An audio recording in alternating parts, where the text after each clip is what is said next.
It all starts on a quiet night, and the MC was just about to buy a drink. He then decides to pick up a cola-flavored soda. The clerk asks if he is taking that cola, and he says yes. Out of nowhere, the clerk says it was a great choice and suddenly punches the MC right in the face. At that moment, all our MC can remember is the clerk's creepy smile. To understand how things got to this point, we need to rewind the clock exactly 1 hour before it all went down. Our guy was at his computer, thinking about saying something super important. He is a total dopamine addict. He has tried everything, from following pop groups to reading classic books and watching sports. After that, he moved on to actual extreme sports like martial arts and parkour. All that crazy stuff was just to get his daily fix of dopamine. But there came a time when none of those extreme activities could give him a rush anymore. That was when he got into online gaming, but now he feels stuck in the same old routine. He decides to give it another shot, admitting that the world of video games was the one thing he really did not want to touch. Gaming reminded him way too much of his mother, who used to ignore dozens of calls and completely vanish whenever she got deep into a game. But, as they say, an addiction that starts later in life can be a scary thing. So he started looking for harder, more dangerous, and more thrilling challenges online. Through this, he mastered several survival games, but one of them brought the biggest thrill he had ever felt in his life. This insane and challenging game was called Apocalypse Safety Zone. He explains that the game's backstory works in a very specific way. It all began with a meteor impact that froze the entire Earth and wiped out most of humanity. But after a long time passed, and the dust finally settled, a slightly warmer period began to emerge, bringing fresh hope to the planet. The few survivors created so-called safety zones to try and stay alive a bit longer. Basically, that is the quick rundown of the game's backstory. The map has 9 different safety zones, named with pretty unusual titles like candy, soda, beer, and knife. The player can choose to start in any of the basic areas, with the exception of the mysterious knife zone. As soon as you pick your starting region, your journey begins in the body of a 10-year-old child. Anyone who makes it past the initial struggles needs to gear up and grind until they turn 20. That is because,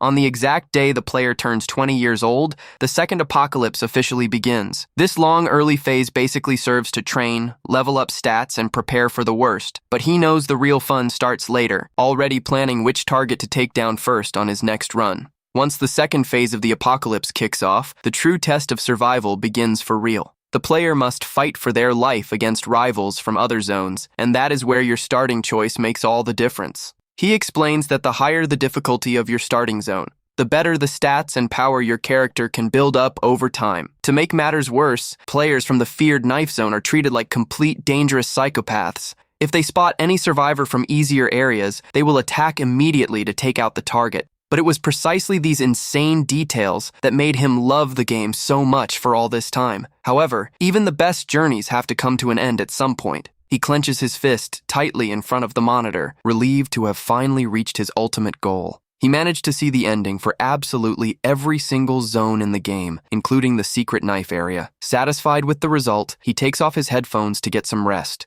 He grabs his phone and realizes the time has finally come to do what he wanted so badly. The young man starts uploading the ultimate complete guide on how to win, starting from the hardest zone of all. He always posted his strategies on forums to help other people, since watching others play was his greatest joy. Suddenly, his phone starts buzzing with a notification that a user left a comment on his post. The guy notices that this user is commenting super fast and whining that the starting guide is total madness. The user keeps complaining about the extreme difficulty, while another random person tells him to keep quiet and actually read the guide properly. Usually, he deletes toxic comments right away, but this time he decides to just let it slide and ignore it. Another follower asks how he managed to unlock the secret area, and he replies that all you have to do is beat every ending in the game. The follower thinks that is easy for a crazy gamer like him to say, doubting that anyone could actually pull off that strategy. He just stares at the screen in silence for a few moments, not really knowing how to respond to that taunt.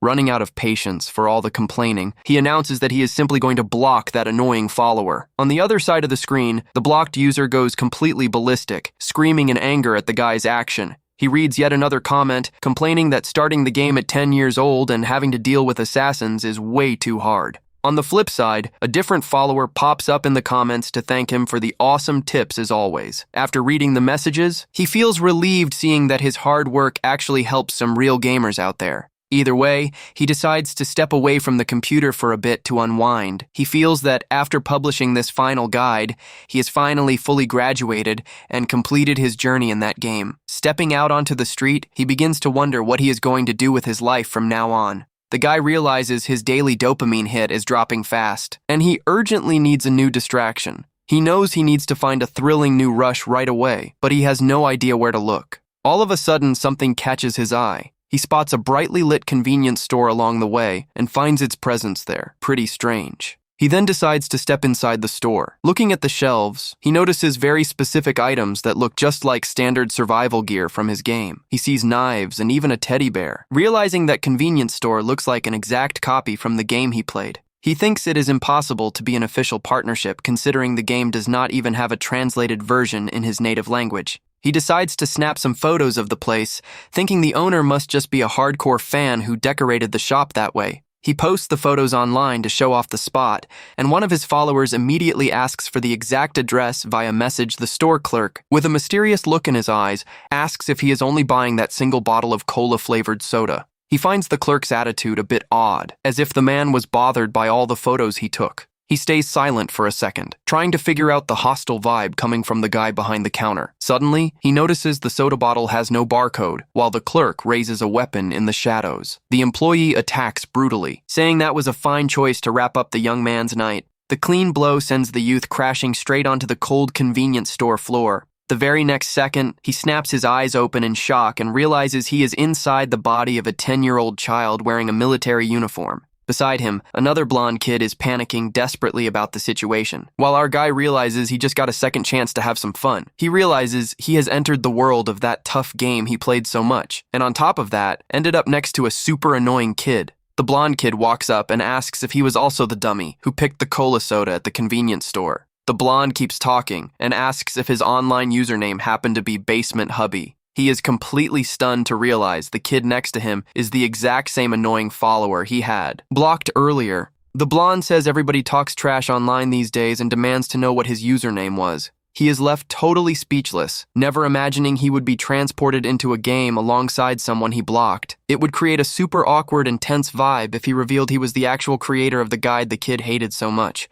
With no real choice to avoid a mess, he decides the best move is to lie and make up a random name. He introduces himself using the handle of another regular user he remembered from the forum posts. The other kid asks if he also got the location of the mysterious store from that same follower, and he lies, saying yes. The blonde kid goes into full panic mode, not understanding how that follower could leak such a dangerous secret online. He finally connects the dots, realizing that foolish follower shared the address he had sent in private. Because of that stupidity, the blonde ended up going to the convenience store and got dragged into this hostile world right along with him. This gets the guy thinking about a very serious possibility regarding the rules of this new universe. He wonders if there are other real-world players who were also transported into the game the exact same way. If other people pick different starting areas, everyone will have to fight each other as soon as the second phase kicks off. In the end, that means they will have to clash with other real players in life-or-death combat. The guy shakes his head, deciding to worry about those mysteries later, since the main priority right now is just staying alive. The blonde kid quickly changes the subject and asks if they will be able to use the famous game system now that they were transported. He asks what kind of game system, and the blonde excitedly explains about floating windows, quests, skill menus, and points. The blonde gets all hyped up and starts shouting commands out loud in the middle of the street to try and open the status screen and inventory. In the absolute silence of the wind, he keeps yelling various common gaming terms, hoping some window will pop up. Since absolutely nothing happens, the guy silently realizes that the game system does not actually exist in this survival world. Crushed to the extreme, the blonde kid drops to his knees on the ground with his hands on his head, unable to believe his bad luck. He starts whining about how unfair it is to throw them in there as kids with no special perks, especially to someone as good and kind as him. The guy looks at the blonde with a look of pure mockery, heavily doubting all that supposed kindness and his clean attitude.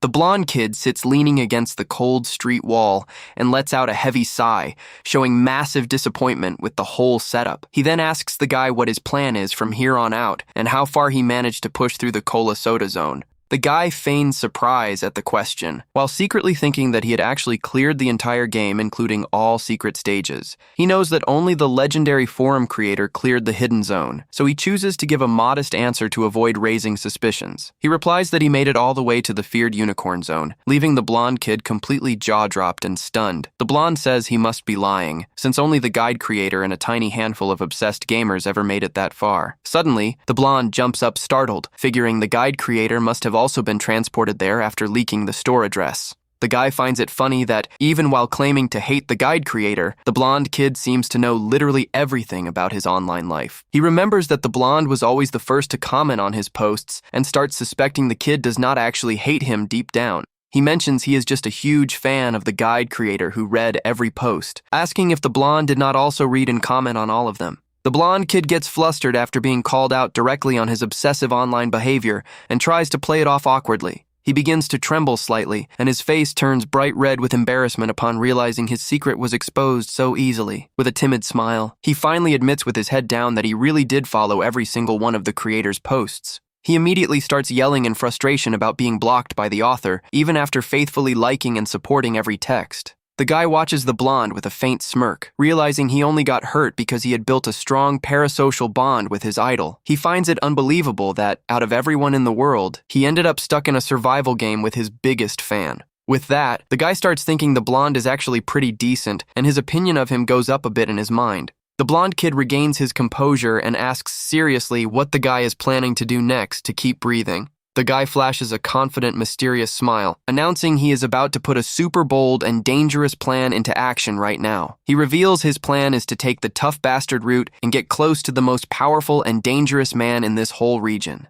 This specific route is part of one of the secret guides he posted himself on the survival gaming community forum. He explains that the frozen region they are in is ruled and completely dominated by the army of a single ruthless warlord. The strategy relies on pretending to be the warlord's bastard son to become his legitimate heir, which the blonde thinks is total madness. The blonde begs him to drop the crazy idea, warning that playing on a computer is way different from risking your life in reality. The guy turns his back without caring about the warning and says that if the blonde is too scared, he can just go his own way. The blonde rushes after him annoyed, saying he is not scared and just wants to know if such an absurd plan is even possible. He warns that for it to work, the guy will have to fool the ultimate commander, and if he gets caught lying, his head will be taken off without mercy. The guy teases the blonde kid, saying he is definitely scared, while the other tries to defend himself, saying he is just worried about his partner. He notes the blonde's nervous reaction and thinks that he cannot really blame him for feeling such panic in such an extreme situation. After all, they were suddenly ripped out of their normal lives and thrown into a dangerous virtual world from one moment to the next.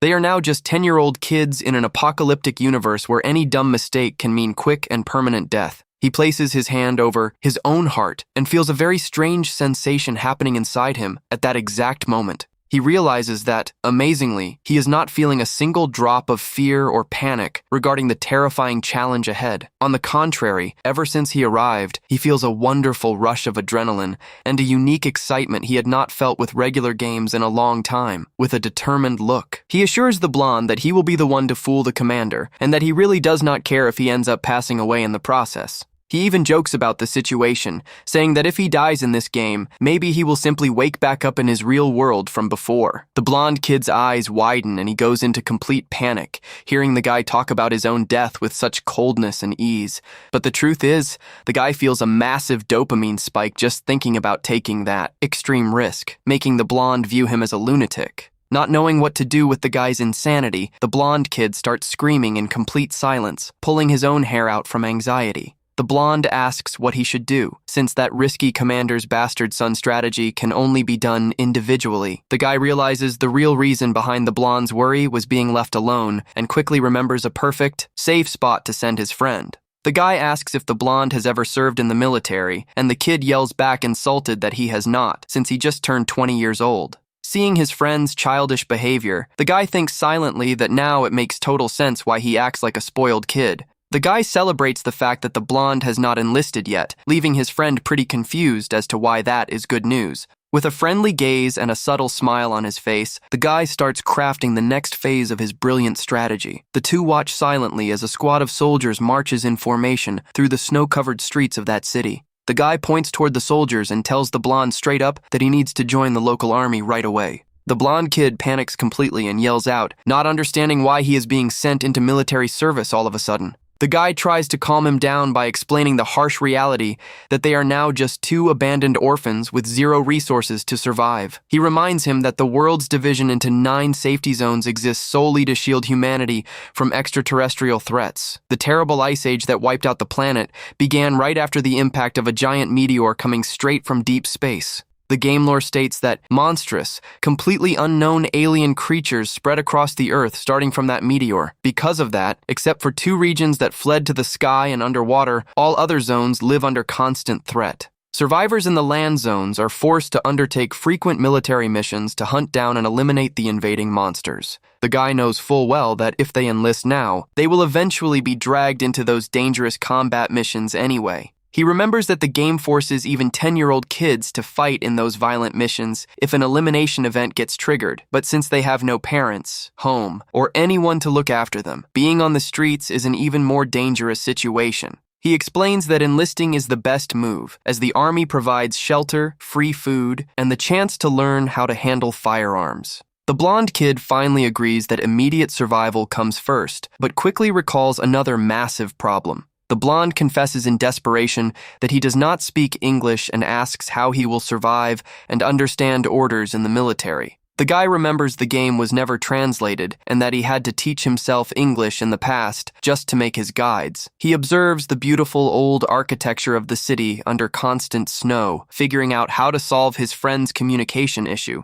With a plan in mind, he prepares and seals with red wax an official letter containing his friend's military enlistment form. He drops off the document at the military post and lets the blonde know the application has been sent and they just need to wait for approval. The guy reassures his friend that the zone easily accepts 10-year-old kids in the army, but notices the blonde shaking with anger beside him. The blonde complains furiously that even the sign-up sheet is in English and that they were thrown into the game without any localized translation. The guy calms his friend down, saying all he has to do is answer yes to the officers, which is way easier than speaking military jargon. The blonde kid stays suspicious of the advice, while the guy notices a very important detail about the locals in that region. He realizes that only the 2 of them are speaking in their native language, while the soldiers around them speak a completely different tongue. The strangest thing is that nobody seems to care or mind that the 2 kids are chatting in an incomprehensible way. He figures this is built into the game itself, where people of various nationalities united to survive after the first apocalypse.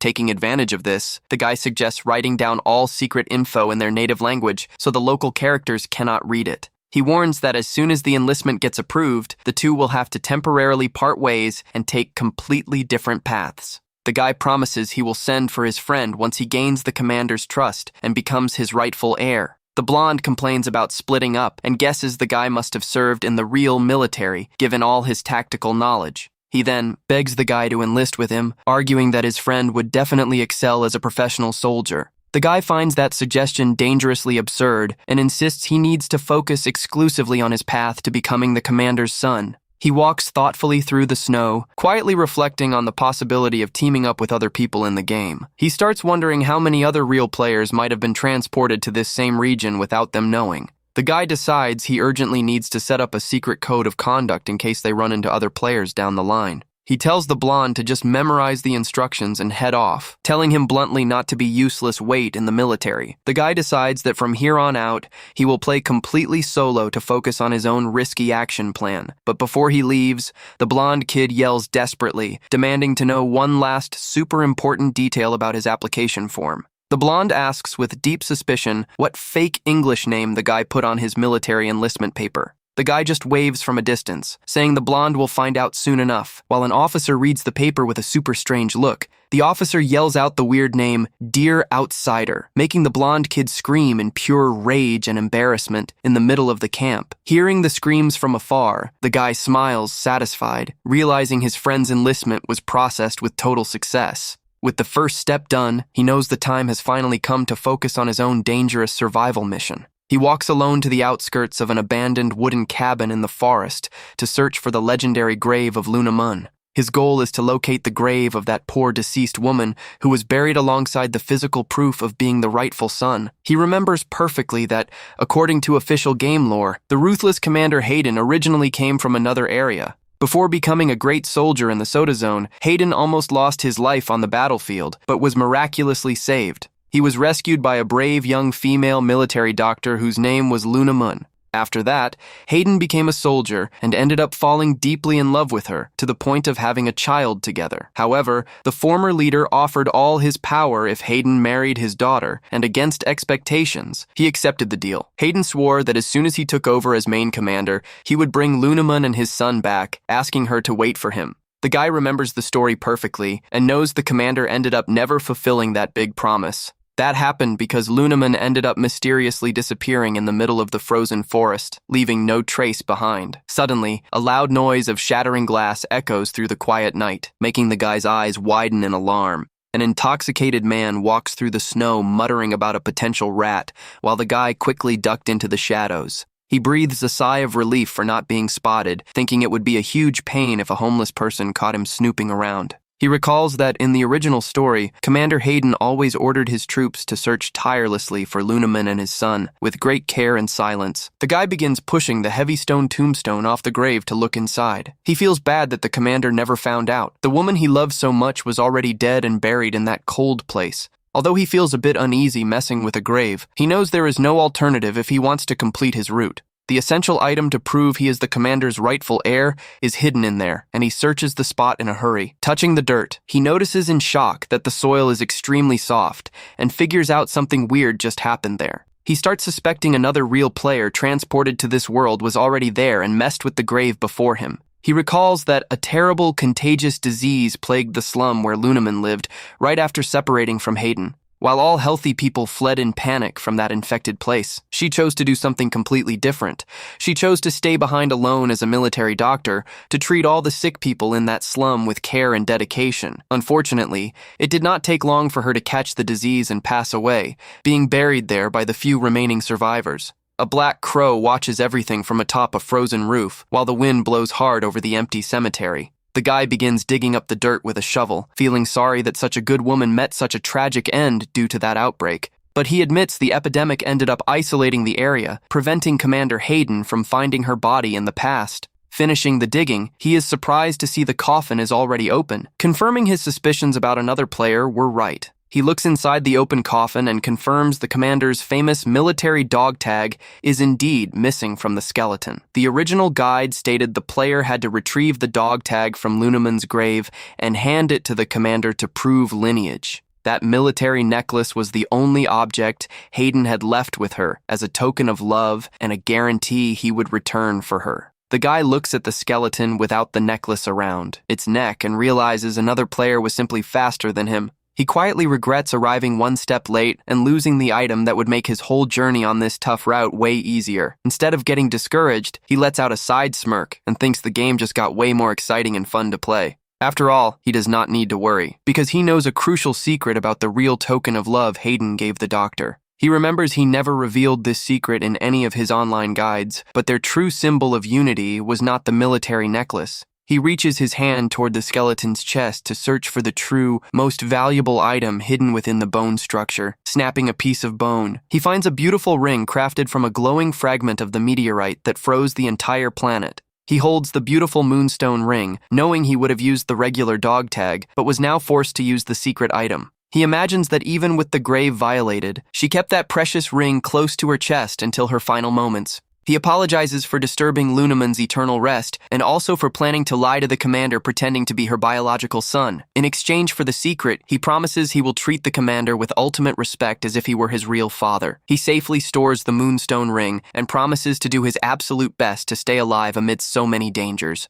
With that, a bright blue light shines around him and a message alerts him that he took a major step toward the secrets of the apocalypse. He gets startled by the sudden message, worried the glow might draw the attention of local guards and get him caught. Suddenly, a system screen pops up floating in the air with a soft sound, showing that basic game features have been unlocked. He gets intrigued upon seeing he gained special perks for having cleared all game stages previously on his PC. He decides he wants to check all panel options, but resolves to open the special reward offered by the system first. The panel welcomes the player and displays an awesome list of special titles he earned across his past playthroughs. He explains that equipped titles give incredible bonuses, like the Friend of Lunaman title, which makes any NPC connected to her like him. Since he needs to meet the commander the next day, he decides to immediately equip the Close Friend of Lunaman title. He concludes that only players who completed every single area get bonuses, while others have to start completely from scratch. He puts the Moonstone ring on his finger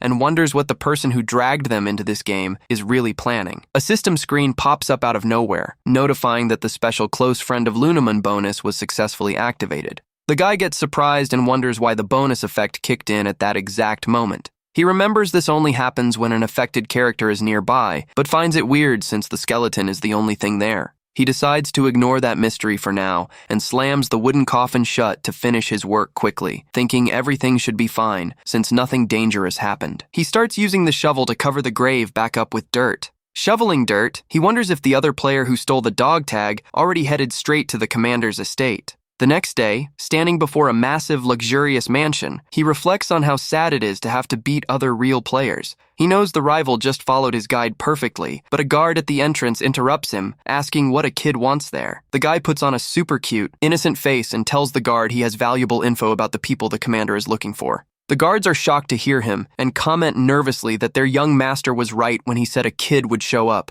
Not fully getting who this young master could be, the guy is told to follow the guards inside the grand estate. Entering the huge luxury palace, he realizes the situation is unfolding completely differently from what he had planned walking down fancy hallways. He wonders who this young master is, and if he is gathering other players in there. He steps into a luxurious room and receives a warm welcome message from another guy who was already waiting for him. The guy who greeted him asks directly if he is also a real player who was transported into the world of this game. The black-haired guy says not to worry, while the system reveals the ridiculous handle of a quiet redhead kid standing beside him. He keeps explaining in a friendly tone that, since the game is in English, they can speak their native tongue without guards understanding. The MC looks at him with boredom and replies coldly that he knew about that obvious language trick a long time ago. Seeing the other guy does not seem hostile, our guy cuts straight to the point and asks the real reason he is gathering other players. The other player thinks he is pretty impatient and suggests they do proper user introductions before getting down to business. The guy goes silent for a moment, finding that idea of formal introductions somewhat unnecessary and suspicious. He recalls that since the others have not unlocked their game systems yet, neither of them can read his secret profile info. Set on hiding his true identity, he decides to lie again and introduces himself using the username of that other follower. The black-haired host smirks and takes a stylish step forward to introduce himself in a fancy, cocky way. He proudly shows off the military necklace stolen from the grave and lies straight to his face, claiming to be the legendary Dopamine. The MC gets a look of pure shock and despair, unable to process the ridiculous claim coming from that liar. The imposter lets out a smug chuckle and says that, judging by the kid's shocked face, he must obviously know who he is dealing with. He puffs his chest with pride, boasting that he was always a huge celebrity on the community forums. Watching the liar mimic his own online behavior, the MC starts cringing, wondering if he was really that cringe back then. The fraud says the kid seems to have come without any real plan and arrogantly asks him to get lost and leave the mansion. He shows off the stolen necklace dismissively, stating his strategy cannot even start without the item in his hands. However, the liar notices the kid's nerve in sneaking into the palace and starts thinking he could actually be useful for his plans. He suggests the kid work as his lackey from now on, offering the same assistant role the quiet, red-headed boy already fills. The freckled, red-headed kid keeps watching the entire conversation in complete silence, showing zero reaction or emotion on his face. Looking closely at the red-headed boy's miserable expression, the MC finally starts connecting the dots on what is really happening. He remembers that players unable to adapt to the cruel rules of this survival world get eliminated before they even start. He realizes the liar is just using the guide creator's fake fame to get useful, easily manipulated pawns in the game. That happens because, to inherit all the commander's power at the end of the route, he will definitely need henchmen to assist him. The fraud asks if he needs time to think about the offer, but the guy declines instantly, set on not working with that liar. With a cold gaze, the guy tells the imposter to hurry up and call the warlord, annoyed at seeing that trash use his perfect guide. He promises he will lie to the general, confirming the fraud is his lost son, determined to show how a real strategy works. The liar falls for the guy's talk and leaves the room in a hurry to call the feared army commander for the paternity test.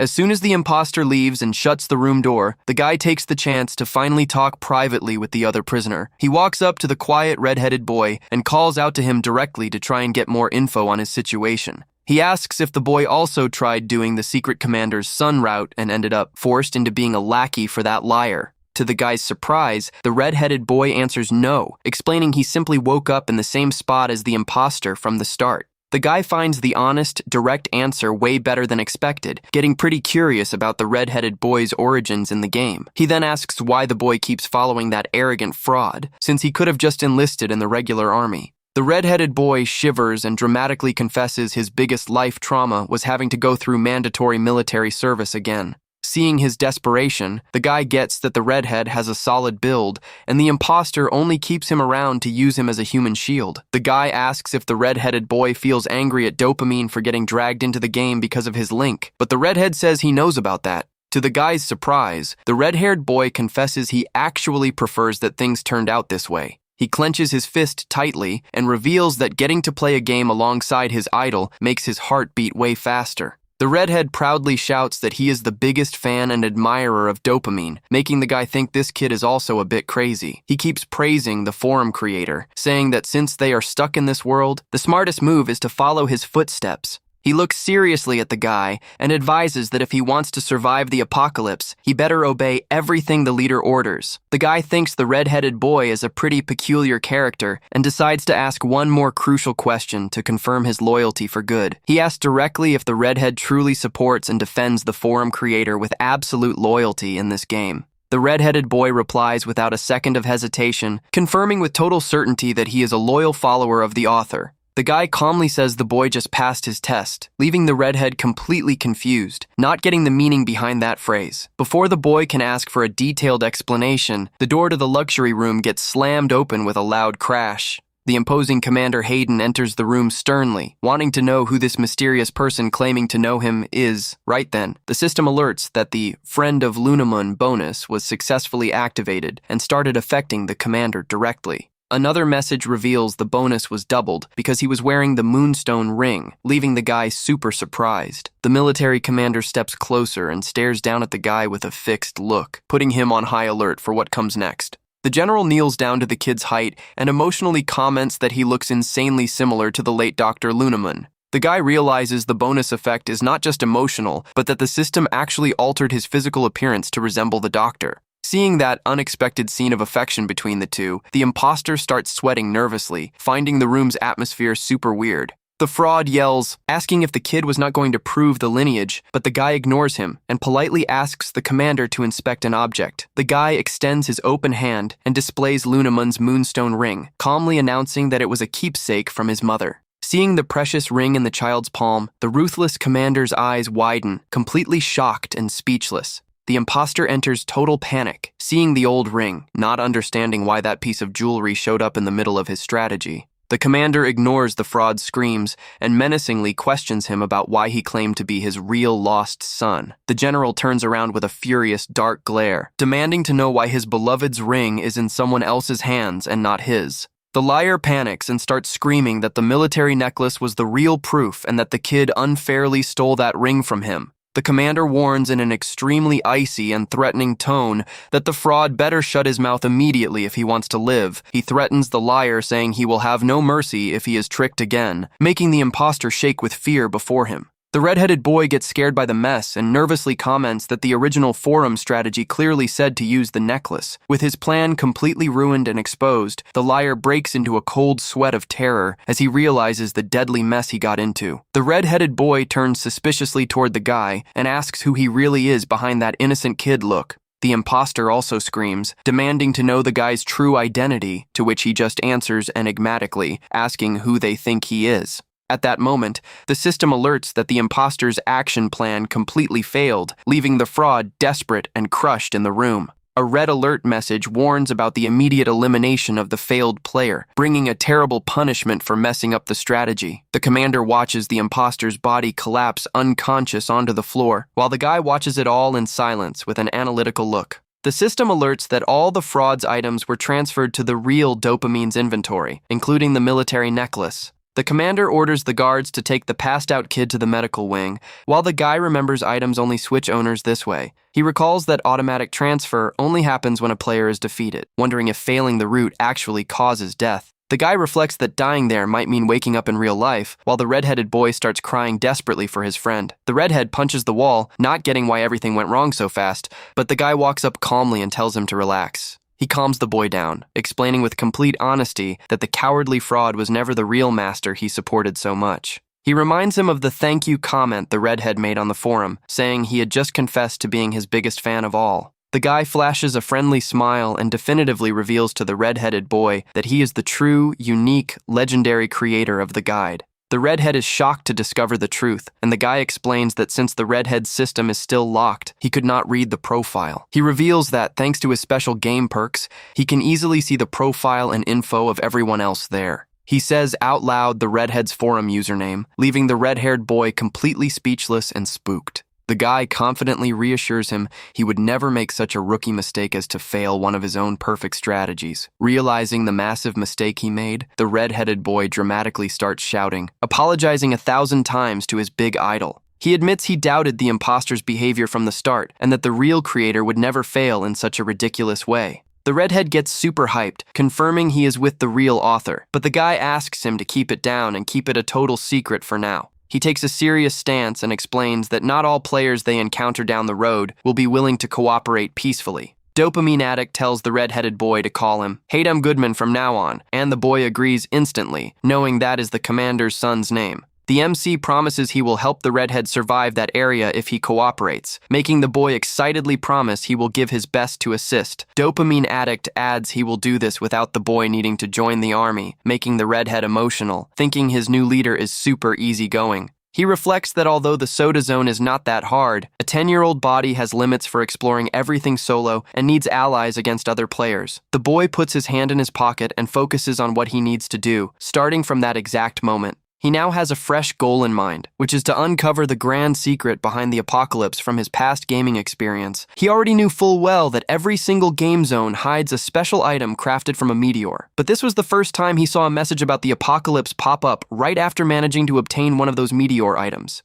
Right after, a notification alerts that a major section of the game system has finally been unlocked. He realizes that the more meteor items he manages to collect across other regions, the closer he will be to unraveling the full truth about the end of the world. The boy finds it curious that, on top of having to stop the apocalypse from happening, he now also needs to uncover all the mysteries surrounding it. He lets out a slight smirk, noticing how the reality of this world is quite different from the game he knew so well. The MC instructs the redhead to tell the commander, as soon as he gets back, that they were both scammed by the crew from Safety Zone 8. He explains the commander will suspect the redhead for being with the fake son, but promises to introduce him to another player. Once they get out of there safely, Dopamine Addict says the ally goes by Basement Hubby, and the redhead instantly recognizes the player as that super foul-mouthed guy online. The MC warns that the ally thinks he is a player named T. Balram, asking the redhead to pretend that is true when they meet, getting a positive nod. The redhead hesitates for a second and tries to say something important, making the MC pretty curious about the sudden pause.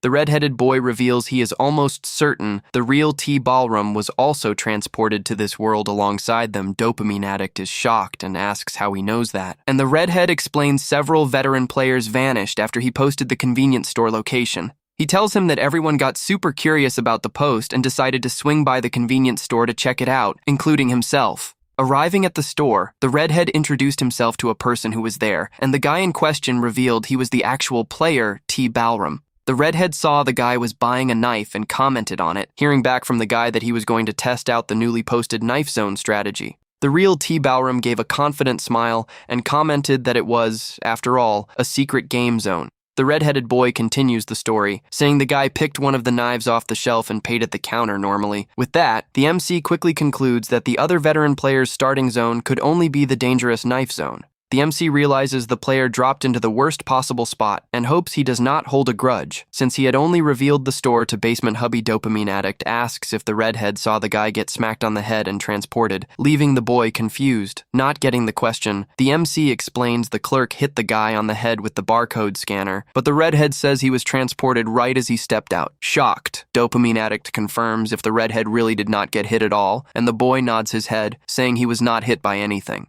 The MC gets extremely pissed off, wondering why on earth the store clerk decided to whack only his head like that. He decides to set that aside for now, and reminds the redhead not to forget to say he was scammed if they start asking tough questions. Suddenly, the room door starts opening slowly, pulling both guys' attention toward what comes next. A soldier enters the room calling for the black-haired boy, letting him know the commander is summoning him immediately. The MC agrees and says he is on his way, knowing that completing his current strategy must be his absolute top priority right now. He steps into a massive, luxurious dining hall where the imposing Commander Hayden Goodman is already waiting for him. Seated at the end of a huge table, the boy approaches and apologizes for the delay while noticing just how powerful the effects of his title as a friend of the late doctor truly are. The commander says he sent the other boy back since he was not feeling well, and confesses he did not expect to be invited to eat so soon by Hayden. Hayden reveals he spent many years searching relentlessly for him and Lunaman everywhere, asking where they had been all this time. The boy answers that his mother is in the back of a local slum, leaving the man surprised to learn Lunaman was living in a place like that. The MC then reveals directly that his mother's grave is located there, leaving the commander completely shocked by the tragic news, heartbroken to find out she passed away. The man slams his fist hard onto the table while trying to hold back the pain of the loss. Hayden regrets not keeping his promise and says he wants to make up for all those lost years, making the MC instantly recognize that line. The commander promises to make him his sole rightful successor, which confirms the boy successfully completed the bastard son route. The system panel pops up on the screen, confirming the quest's success and notifying that the special 3 reward route was finally unlocked for him to choose. The guy knows clearing this starting route is just the beginning of his plans, but feels satisfied seeing the reward options show up on the screen. To reach the top commander rank of that area, he needs to make smart use of these 3 rewards. Hayden asks the boy to state what he wants to receive, and the MC already has in mind exactly what his first reward choice will be. He stares directly at the commander and requests as his wish that the man make frequent visits to his late mother's grave in the slum. The boy knows frequent visits will make everyone see how much the leader values him, and improvements to the slum will boost his successor score. With a serious face, the commander solemnly swears he will visit the grave now that he finally knows where his beloved rests in peace. The system makes a chime sound and displays on screen that the boy just used the first of his 3 available rewards. Dopamine Addict thinks to himself that now there are still 2 very important rewards left for him to choose carefully. Commander Hayden Goodman remains silent for a few moments, just staring at the boy in a deeply thoughtful manner. He says that, before anything else, there is something immediate they need to do right at this moment. The man calmly suggests they finally start eating that hearty meal served on the table. The boy notices the table has cornbread, potatoes, and even actual meat instead of monster scraps, taking note that those are rare ingredients there.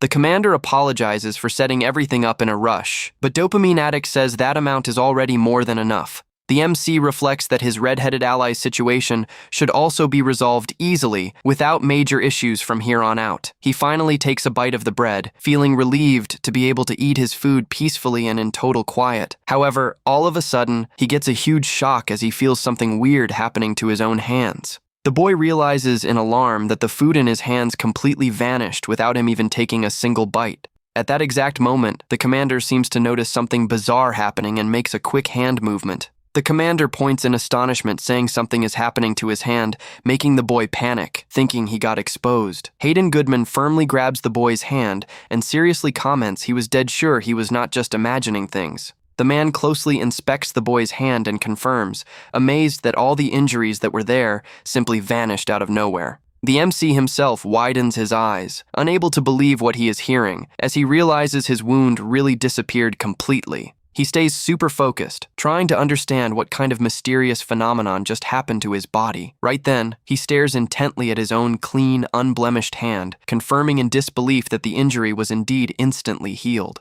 The boy remembers the food vanished and realizes the game mechanics applied there, where eating food instantly restores health. He begins to reflect deeper on his current situation, realizing this whole journey was pretty weird from the start. He remembers when he was exploring that frozen world alongside his former blonde-haired companion. The MC realizes that from the exact moment he transmigrated to this place, he never felt hungry, even once. He understands the game rules became reality, making it so his body does not feel hunger, and consuming food serves solely to restore health. This means he does not need to worry about eating regular meals and can heal any serious injury instantly. Since the forum rewards did not mention this quick heal ability, he assumes this is a common perk shared by all transmigrators. The boy decides he will test the limits of his regeneration better in the future, taking the moment to call his red-headed companion over. But his main immediate concern right now is concocting a convincing excuse to explain this whole absurd situation to the commander. Dopamine Addict starts speaking, saying he will reveal the full truth, but the commander interrupts right away, telling him he does not need to explain. The man reveals in a nostalgic tone that the late Lunaman also possessed these exact same healing powers. Leaving the boy shocked at the reveal, Hayden shares that many people showed up before him over all these years posing as his missing son. The commander gently holds the boy's hand and adds that, obviously, every single one of those people was just trying to pull a fast one on him. With a serene look, the commander genuinely thanks the boy for being there in a super emotional way. Hayden thanks him from the bottom of his heart for coming to look for him after so long, while the boy just listens to him in thoughtful silence. As the man talks, the MC starts quietly muttering in confusion that this whole backstory seems super odd. He remembers that in the original game, there was no non-playable character with healing abilities, and Lunaman was supposed to be just a regular character. At that moment, a massive question pops up in his mind about the possibility of Lunaman having been a transmigrated player in the past. Although relieved his lie was not exposed, he realizes he now has way more mysteries than before to look into. He wonders why the Moonstone Ring, which was the connection item between the two lovers, ended up becoming such a critical object. He wants to figure out how this ring holds the secret to the apocalypse, and if the boy's late mother could actually use healing magic back then.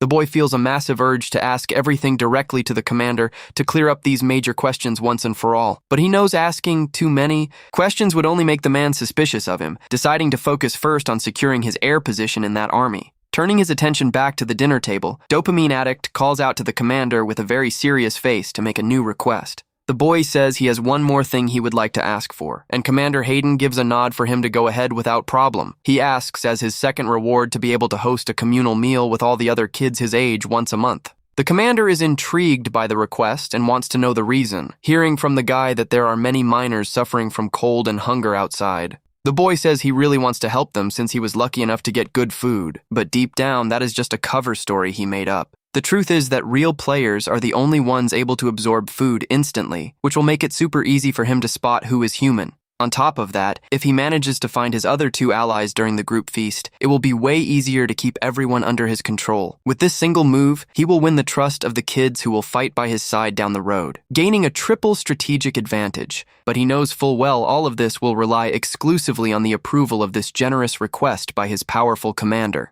The boy understands the commander has his concerns, as this type of group banquet could be interpreted as a matter of political welfare. Even so, he knows full well it is not an absurd or impossible request to be carried out by the military leader of that region. For situations like this, he already has a great tactic lined up in case the commander thinks the meal is too pricey for the army. He knows the best strategy is to guilt-trip the man, pretending he would be totally happy living off just water. The boy adds that back when he had nothing to eat outside, he survived just swallowing snow, making the commander feel super guilty. He puts his cup on the table calmly and asks the commander to at least consider his proposal with care. To guarantee absolute success for his emotional plan, the MC looks deep into the man's eyes and affectionately calls him Dad. That single word strikes the commander like a bolt of lightning, leaving the man completely frozen and speechless before his supposed son. The man gives in instantly and promises to arrange everything at the start of next month, while the system emits a chime confirming the use of another reward.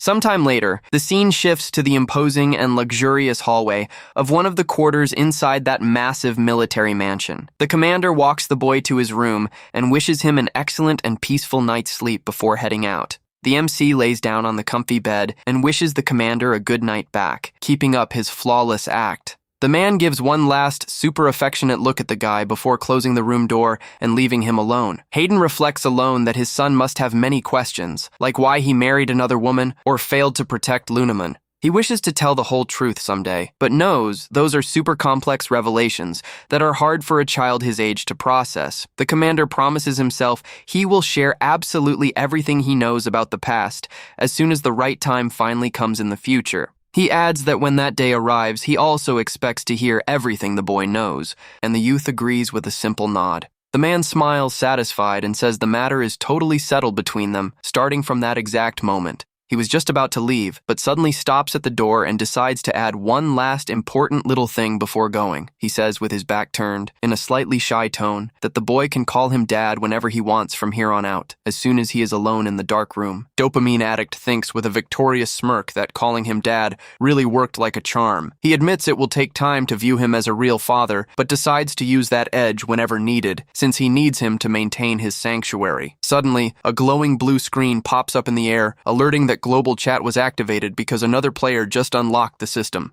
The boy quickly sits up in bed, completely surprised to realize someone else in the world managed to unlock access to the game system. The panel asks if he wishes to join the public chat room, and he resolves to test if the unlock condition really is obtaining a meteor. Without hesitating another second, the boy extends his index finger and firmly taps the join button appearing on the virtual panel. Instantly, a bright blue message pops up on the system screen stating that player Dopamine Addict just joined the public chat right below. Another red notification alerts that feared player T Bastard also just entered the same system chat room. The MC freezes completely in shock, seeing that the second player who managed to unlock the game system is none other than T Bastard. He remembers his red-headed ally's warning and realizes that if T Bastard is in the knife zone, he must have grabbed the meteor needed to wipe out the area. He knows the knife zone is an absolute den of psychopaths and brutal killers where the weak are hunted down ruthlessly in the streets. Due to the hostile environment, the terrible condition to clear that area is extremely brutal, requiring the player to wipe out all 1,000 residents there. Although clearing it seems like a completely impossible challenge for anyone, the MC knows full well there is a secret method to pull it off.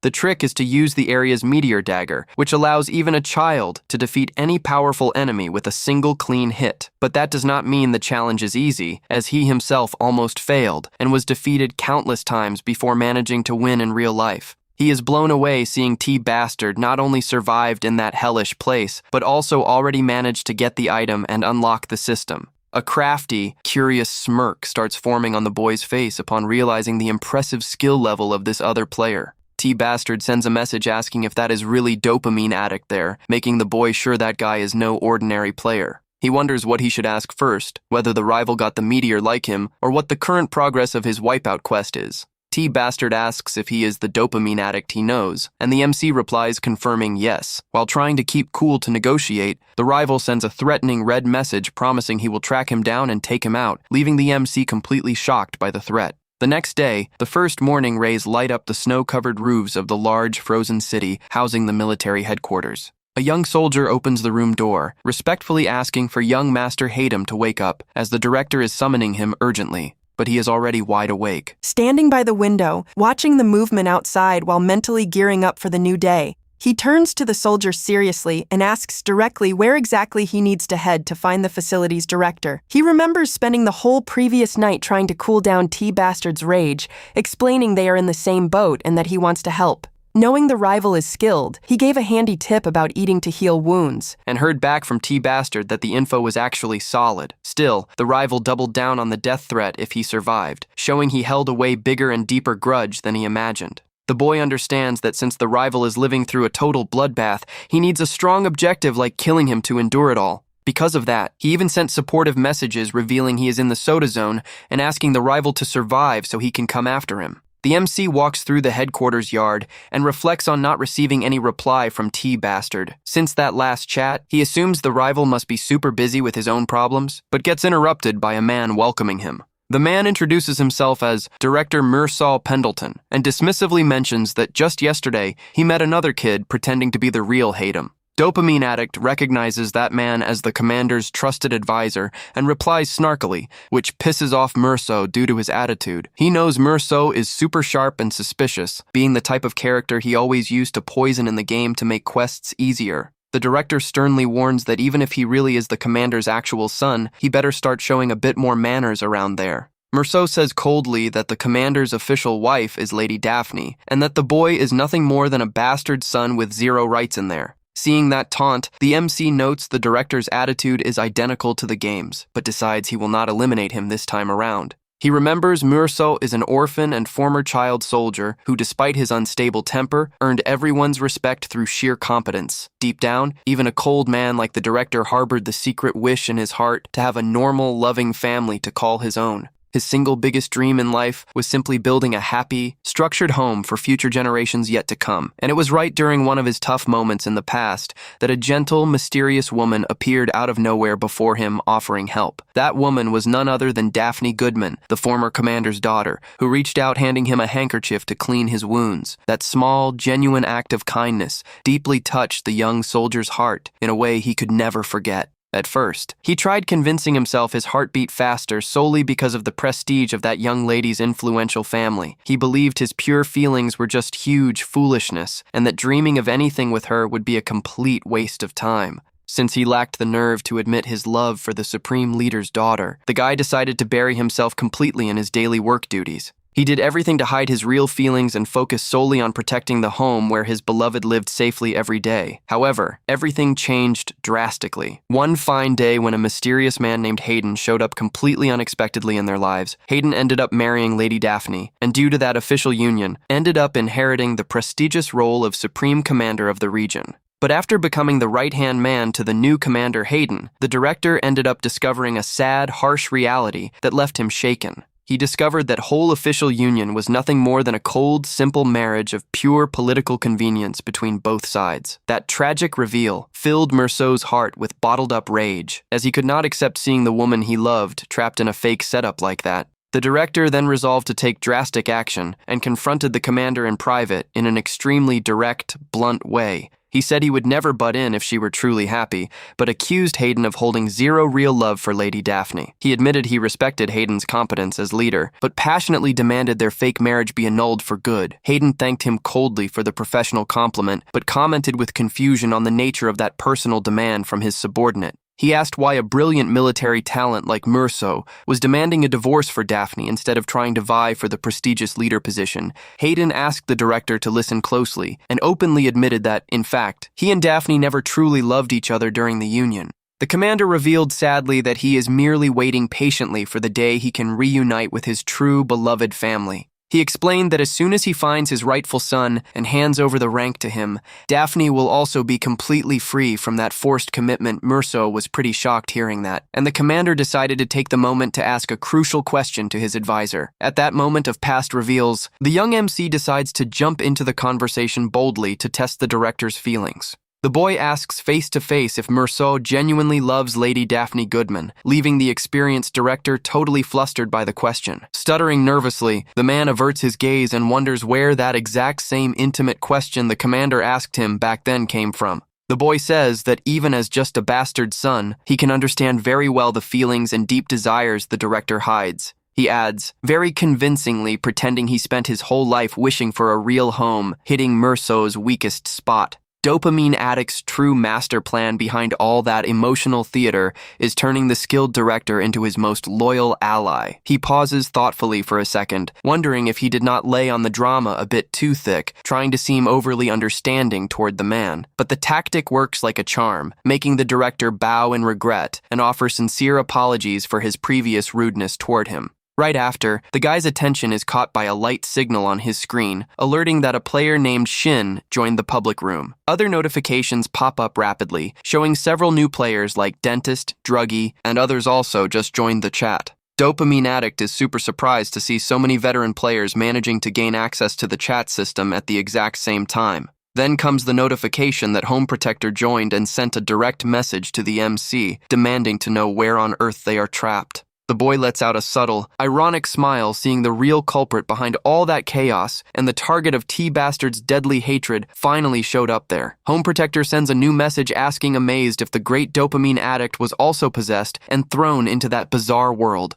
The public chat starts blowing up with newbies in shock, and player Shin gets super hyped discovering the real Dopamine Addict is in there. The MC keeps watching the chaotic message flow on his panel while calmly moving through the interior of the grand mansion. Home Protector comments, "Everyone ended up there after seeing the address he posted, making the boy sigh, seeing how naive those players are, seeing they are happy just being gathered there. The MC angrily thinks their heads must be full of air." The MC remembers that when the second apocalypse begins, the lower difficulty zones will be easily attacked, making them hard to use as shelter. Because of that, players need to migrate from easy zones to higher difficulty ones the moment the situation starts getting dangerous. However, most only think about early survival and insist on staying in easy zones, which ends up driving everyone straight down the total wipeout path. The boy sends a message revealing he is in the soda zone and asks the other players to state which game zones each of them is in. Player Shin responds excitedly and reveals in public chat that her starting point was the so-called love zone right after. Player Handle Absolute Possible writes in chat revealing his initial location is the beer zone player. I don't cry that's cardio says he is in the chicken zone, while Shy Druggy hesitantly confesses he landed in the cocaine zone.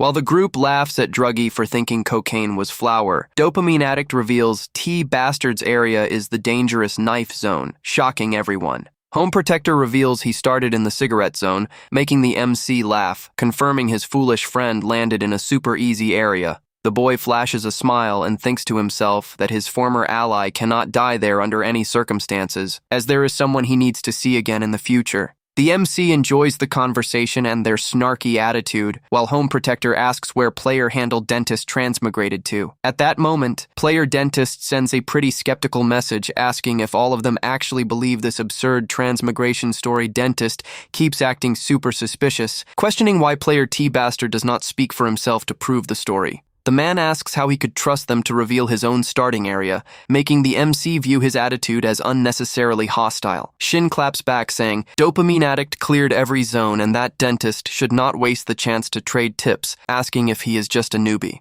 The boy reflects that players from different zones cannot meet physically until the second apocalypse, so revealing location would do no harm. The man replies asking what a safety zone is and claims to be a dentist in real life, revealing he is indeed a total newbie there. Upon finding out he is a genuine newbie, all veterans in chat get super hyped and start celebrating the news enthusiastically. He remembers there was a dentist office next to the store and deduces the man was brought by chance, leaving only the candy and unicorn zones based on that. The MC concludes the dentist's location can only be the candy zone, while the man in chat asks what a newbie is. He stays thoughtful, knowing the candy zone is by far the easiest of all for a total beginner to survive without major trouble. Dopamine Addict. Thanks everyone for their honest answers and notes in chat that he would like to clear up one more super important question with the group. He reveals his suspicion that getting a meteor item is the key to unlocking the game system, asking if any of them possess one of those pieces. Shin reveals she has earrings made from a meteor, and Home Protector says he gets it all now, as he has a pistol made from that same mysterious metal player, Absolute. Possible jumps into the topic, commenting his special submarine's power source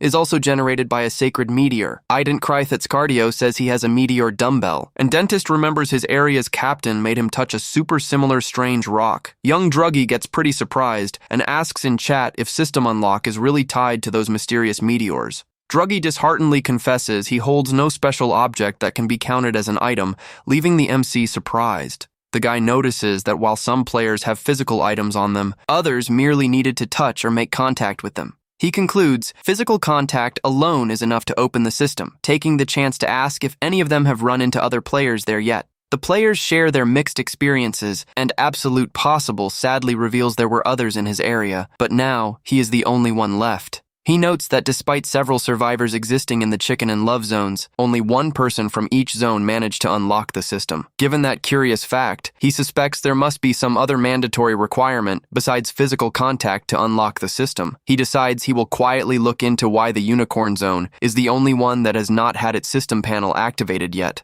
The boy stretches tiredly on the comfy bed and regrets that sleeping and resting tonight is going to be a completely impossible task. He sends one last message saying goodbye and makes himself available to help the others if they need strategic advice in the future. A few days pass, and the story now shifts to the high-ranking officer's important meeting room inside the Grand Headquarters. An officer from Daphne's political faction asks in a super provocative way if the boy brought in is the son of that past deserter. One of the soldiers from Hayden's faction instantly counters the insult, saying that calling the great heroine of past missions a deserter is cruel. Both military groups start arguing loudly over past titles, creating a full-blown atmosphere of chaos and hostility in the big room. The heated argument is abruptly cut short by a violent slam delivered hard onto the wooden table, startling everyone. The leader of Daphne's faction, named Anton, scolds his subordinates, saying they all look foolish, yelling in the illustrious presence of the commander. Anton brings his hand closer to the conference table and very cynically confesses he himself is also super curious about one detail.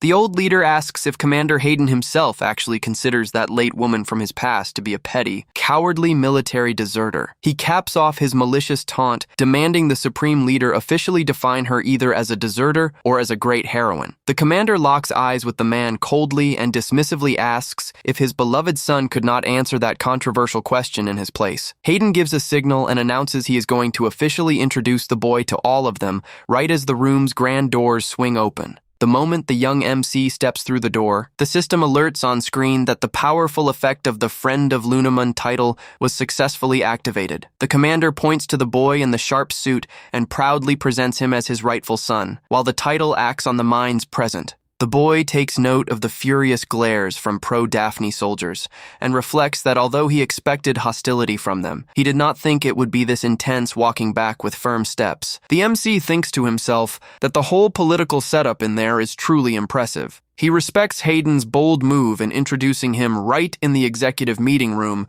where everyone present is a top leader of that zone. The boy knows half the local leadership supports Daphne's faction, while the other half supports Hayden, having fought on battlefields beside Lunamun. If Hayden admitted Lunamun was a deserter, the MC would instantly lose all trust and crucial military support from his own father's faction. On the flip side, if Hayden declared Lunamun a national heroine, Daphne's entire allied faction would flat out refuse to follow his orders. But Dopamine Addict realizes the real core problem. There is not Lunamun's reputation, whether she was a simple deserter or a major war heroine. To him, the crucial fact everyone there should actually weigh is that the supreme commander of this entire region is his real father. He knows full well authority clashes can only be settled with real power, leaving the rival faction leader completely enraged and shaking with anger. The man jumps up and yells furious, asking how a bastard of such shady, questionable origin dares speak so arrogantly before them. The officer orders guards to arrest the boy immediately, but his speech is cut off by a violent gunshot that splatters blood onto the guy. As the officer's body collapses lifeless onto the table, someone rushes over and anxiously asks if young Lord Hayden is hurt. Merceau appears holding a still-smoking gun and nervously confesses he acted purely on impulse to protect him from any potential attack. The boy says everything is fine, but calmly and thoughtfully remarks that the nice outfit he got as a gift from the commander ended up super bloody. Hearing that, Director Merceau stands completely frozen and speechless before the terrifying coldness and indifference shown by the youth. Due to that tragic, violent incident in the middle of the hall, the officer's important military meeting was hastily cancelled by Hayden. The old leader of Daphne's allied faction watches the situation from afar in a deeply thoughtful way, coolly analyzing the fallout of it all. He intriguingly notes that even with a man getting taken down right in front of him, the boy did not even blink or show any sign of fear. The commander walks down the hall alongside his advisor, thoughtfully commenting. He knew the boy was special, but did not imagine he would be so bold. Hayden recalls assigning Merceau to handle the boy's education over recent days, asking for the advisor's honest take on his behavior. The director responds very seriously, admitting he already knew the youth was not ordinary, but confessing the boy far surpassed all his expectations. He begins listing Hayden's extraordinary traits, starting with his extremely polite, flawless composure before others in public. He reveals the boy memorized the entire Goodman family history and army hierarchy in the blink of an eye. While paying close attention to Daphne, he says the boy's capacity for focus and memorization is terrifying for his age, but reveals what truly shocked him most was something else. The director shares he was left completely speechless witnessing the boy's incredible, flawless marksmanship demonstrated during target practice. The advisor admits watching everything up close with his own eyes, but confesses he still found it hard to believe such talent. He recalls the boy's stance, breath control, and calmness were as perfect as those of a real seasoned sniper. Right after hitting the target's dead center, the boy innocently asked if he shot well, despite having claimed it was his first time with a gun. In reality, he achieved that easily from having already completed mandatory military service back in Korea and equipping his Magic Marksman title bonus during practice. Merceau tried masking his shock, shock by seriously commenting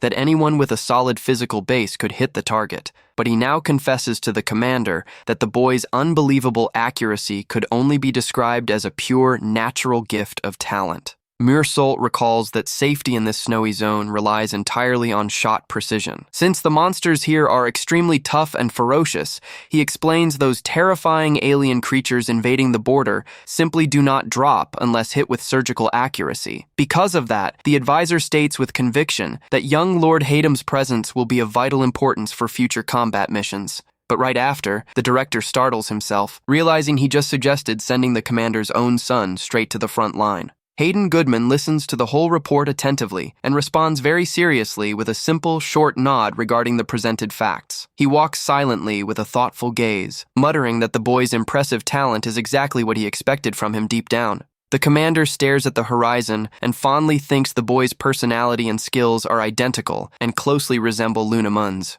The scene then shifts to the outside of the military barracks where snow falls softly, covering the wooden cabin roofs of the garrison. Low-ranking soldiers start whispering gossip around the headquarters corners about the mysterious death that happened at yesterday's summit meeting. They comment that Murso executed General Barton, wondering if such a severe act of insubordination should not receive a harsh punishment. But another guard explains it was actually General Barton who started taunting and insulting young Lord Hatem, changing the situation completely. They keep talking in hushed tones, asking if the other guy knows what unbelievable reaction the young lord had right when the shot was fired. The soldier tells him in shock that even with someone dropping right before him, the boy only worried about the dirt on his clothes, acting stone cold. They debate whether the kid is a complete psychopath or just playing brilliantly to win the emotional support of all child soldiers. Murso overhears the gossip walking by and concludes that one way or another, the boy is definitely no ordinary kid to handle. He enters the private quarters and respectfully calls for young Lord Hatem, who is already standing there watching the view through the window.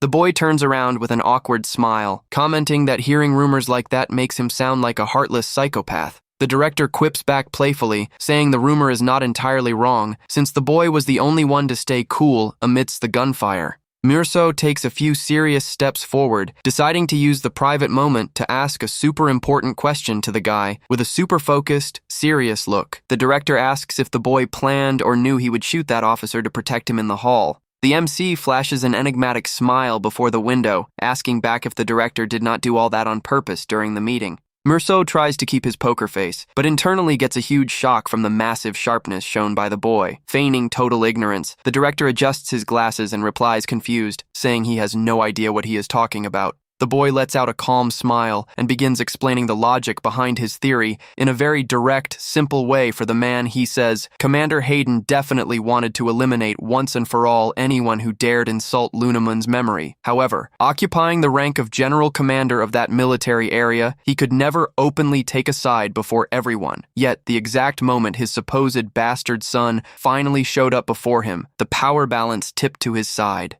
With that, the leader could finally take drastic action, using the excuse of protecting his heir's honor against Barton's insults. The rule set there was unforgiving. Anyone who dared insult the young master had to pay for the nerve with their life. The boy theorizes Hayden and the director made a prior deal for Murso to take out any officer disrespecting him. He adds that under normal circumstances, everyone would be gossiping about the bastard. But the murder scandal covered up that chatter. Murso praises the clever theory, but reminds the boy he belongs to Daphne's allied faction, asking if he is not trusting him too much. The boy agrees, saying that as Lunamun's son, he definitely represents a huge thorn in the side for opposing faction allies, but he reminds him he is also the commander's legitimate son, making sure to reaffirm the commitment and major promise he made to the advisor. He guarantees firmly in his voice he will do absolutely everything to become Hayden's sole legitimate successor in that role. That way, he will finally annul the marriage of convenience and free Lady Daphne from her obligations once and for all.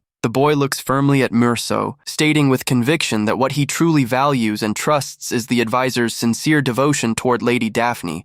Murso stays silent for a moment, impressively confessing the boy holds way too sharp a political and strategic mind. Trying to cover his embarrassment, the director clears his throat and brings up the topic of the monthly banquet planned with the garrison's other kids. The man promises to organize the group gathering ASAP and asks if he has a plan in mind, making the boy happy with his interest. Noting the director is friendlier, the MC reveals his unusual plan to personally prepare the dishes that will be served there. Murso reflects analytically, commenting that cooking is indeed a classic and super effective strategy to win people over. The boy knows right now he does not need blind obedience, but real respect, since forced relationships based on orders never last. He wants to prove to everyone he is genuinely on their side, so that when the apocalypse hits, they follow his orders without hesitation. Fully grasping the plan's goal, Director Murso looks at the boy and decides to kick off practical preparations for the hunt. The advisor asks how he could help with dish prep or the menu, but the boy replies directly that he will help with the hunt.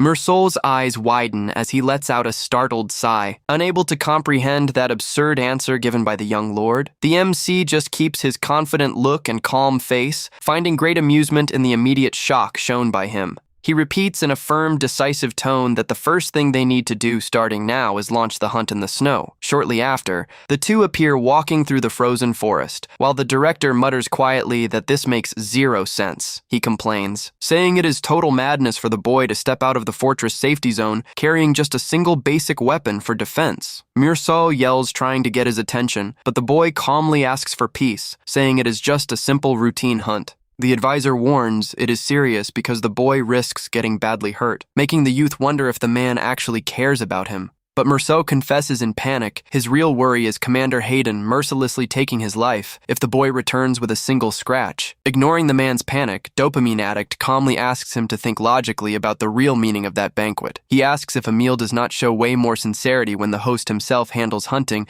and preparing the dish ingredients. The director closes his eyes and agrees with the logic, but decides to point out another very obvious practical hurdle to all that he yells nervously that the boy has never hunted, and that if any accident happens in the process, all blame and punishment fall solely on his shoulders. The boy talks back cockily, saying a simple hunt is nothing for the commander's son, making the director yell at him to stop using that excuse. The boy mockingly says that if the director is so scared of monsters, he should stay protected behind him, making the man yell in anger again.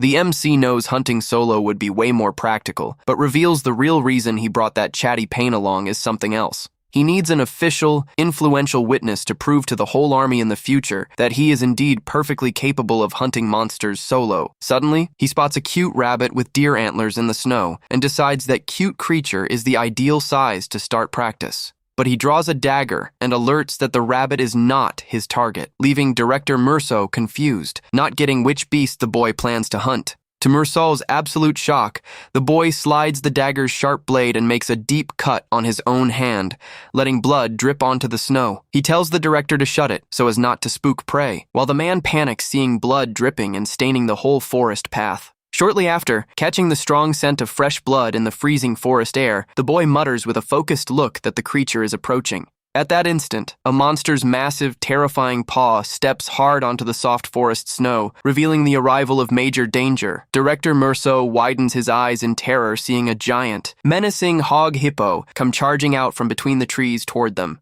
The man frantically warns that these animals rarely approach humans and that this must be a dangerous variant, but the boy calls for calm. Just as Murso said, hog hippos rarely show themselves, instinctively avoiding enemies stronger than them. Murso realizes the boy used his own blood to bait the monster, but asks why he did not use a horned rabbit as bait. Dopamine Addict explains the beast's sense of smell is sharp, and the scent of gunpowder from a shot at the rabbit would have spooked it. The MC tells Director Murso to back off, reminding him these monsters usually avoid humans, but there are only 2 of them here. At that moment, the system notifies the activation of the Magic Bullet Sniper title. Since one of them is hurt from the hand cut, the monster sees a huge opening to strike without hesitation. The MC knows even a cautious beast like that would go on the attack upon smelling blood. Fully prepped for combat, Dopamine Addict aims his gun and dares the creature to charge at him. A single clean shot echoes through the frozen forest, flying straight toward the giant beast. Murso stands completely shocked and thoughtful, witnessing the ease with which the boy handled the situation, holding his gun calmly. The MC asks if that is already enough for what they needed.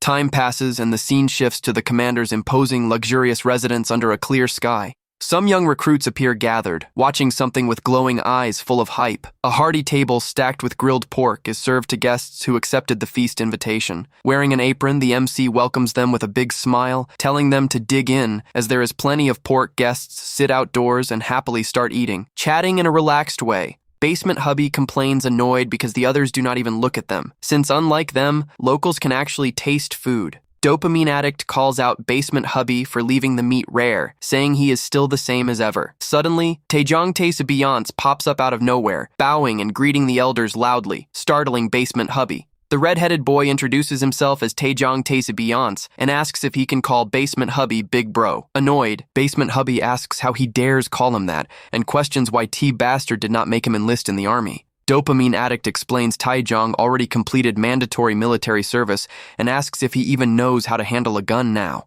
The redhead laughs, thinking it is a joke, saying anyone would know how to hold a gun. Since they are officially system players, Basement Hubby yells at the redhead to shut up and be careful not to reveal to everyone that they are players in this world. Dopamine Addict eases the tension, saying nobody heard, proposing everyone share current progress, starting with Taejong. The redhead shares he is working as a servant at the commander's residence and that other staff treat him super friendly. Dopamine Addict asks if he managed to overhear any important info around the place, and the boy confirms yes. The red-headed boy reveals Lieutenant General Radu is tied up in a pretty delicate situation. He seriously shares the man is having a romantic affair, leaving both companions completely speechless. Taejong then turns to Basement Hubby and asks if he has any info related to the subjugation mission Basement Hubby shares. He heard rumors they might end up drafted for the next big subjugation mission. The MC knows these missions start after snow thaws, giving them extra time since the forest is still frozen. Basement Hubby asks if Dopamine Addict got any major leads, and the boy answers yes, but has something to do first.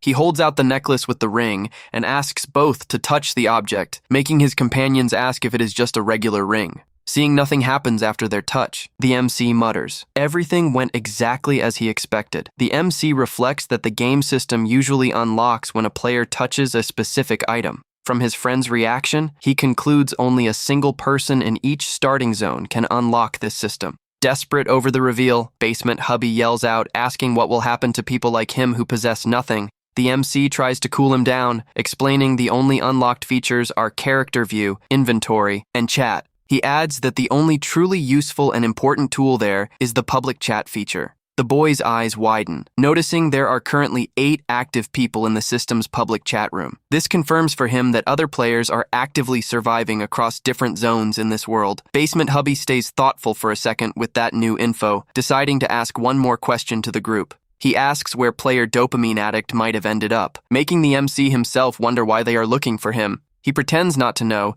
saying everyone is hiding their identities, but plans to reveal who he is when he can collect a favor from them. Basement Hubby grumbles, saying that arrogant guy would never reveal his name easily to the rest of the group. Taejong excitedly comments there must not be other players in the soda zone, since all other recruits eat happily. The MC agrees with the logic, believing they truly are the only players present at that base. Despite that, Dopamine Addict keeps a serious, thoughtful look, knowing that is still just a strong suspicion. He raises the silent theory that the late Dr. Lunamun might have also been a system player in the past. Basement Hubby stands completely shocked at the theory that Lunamun could have been a system player. The MC explains everyone says he looks like Lunamun and suspects she was of Asian origin, just like them. He recalls being told he really shared a strong physical resemblance to the late Dr. Plus. The boy highlights she was known by everyone in that world as the subjugation mission heroine. Basement Hubby comments that is a title only players should be able to get, since no non-playable character ever held that codename. The MC interrupts, saying there is an even more important and intriguing detail about her past. He reveals Lunamun had the exact same healing abilities players hold in the game. With an excited smile, Dopamine Addict says the hardcore journey ahead will be way more thrilling than they expected, spooked by the leader's sinister smile. Both companions beg him to chill out and stop acting scary. The MC stands up and thinks Lunamun is not the only big surprise in this mysterious world. He zeroes his glare on the ring she wore in the past and starts reflecting on the secrets behind the accessory.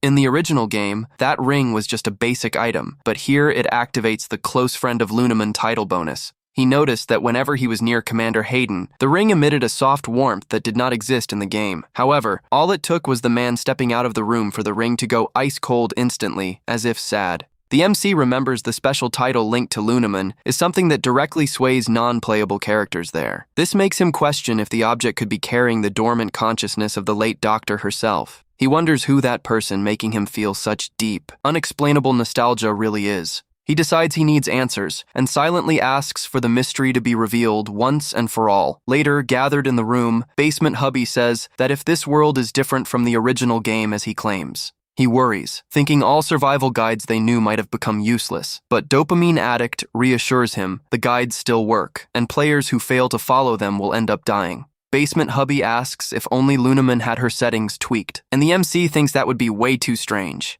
He adds that if she really was a player, it means someone entered the game before them, questioning her fate. Basement Hubby gets overwhelmed with so many tough problems and stacked mysteries that do not match game lore. He complains his head is going to explode and suggests focusing solely on stopping the apocalypse, making the leader call him airheaded dopamine addict, says it is just to stay alert and that the main focus right now is prepping for the subjugation mission. They need to join that mission because simply surviving it guarantees a valuable title as a reward. Taejong asks to join too, but the MC decides he needs to block the redhead from going at all costs. He explains if both run into trouble on the mission, it is better to have at least one player on the outside to handle things. The MC flashes a side smirk, guaranteeing he has zero intention of dying easily out there. Basement Hubby complains about coming to the room just to talk, and Dopamine Addict denies the reason was just showing off the quarters. The MC grabs a fork off the table and prepares to demonstrate something practical for his two companions. The boys watch confused at a platter full of tasty cookies next to utensils, not getting what they would do with that. He invites both to sit and announces that starting today, they would begin training the way they eat. He reveals focusing on food speeds up body recovery, and Basement Hubby asks why they need forks for that.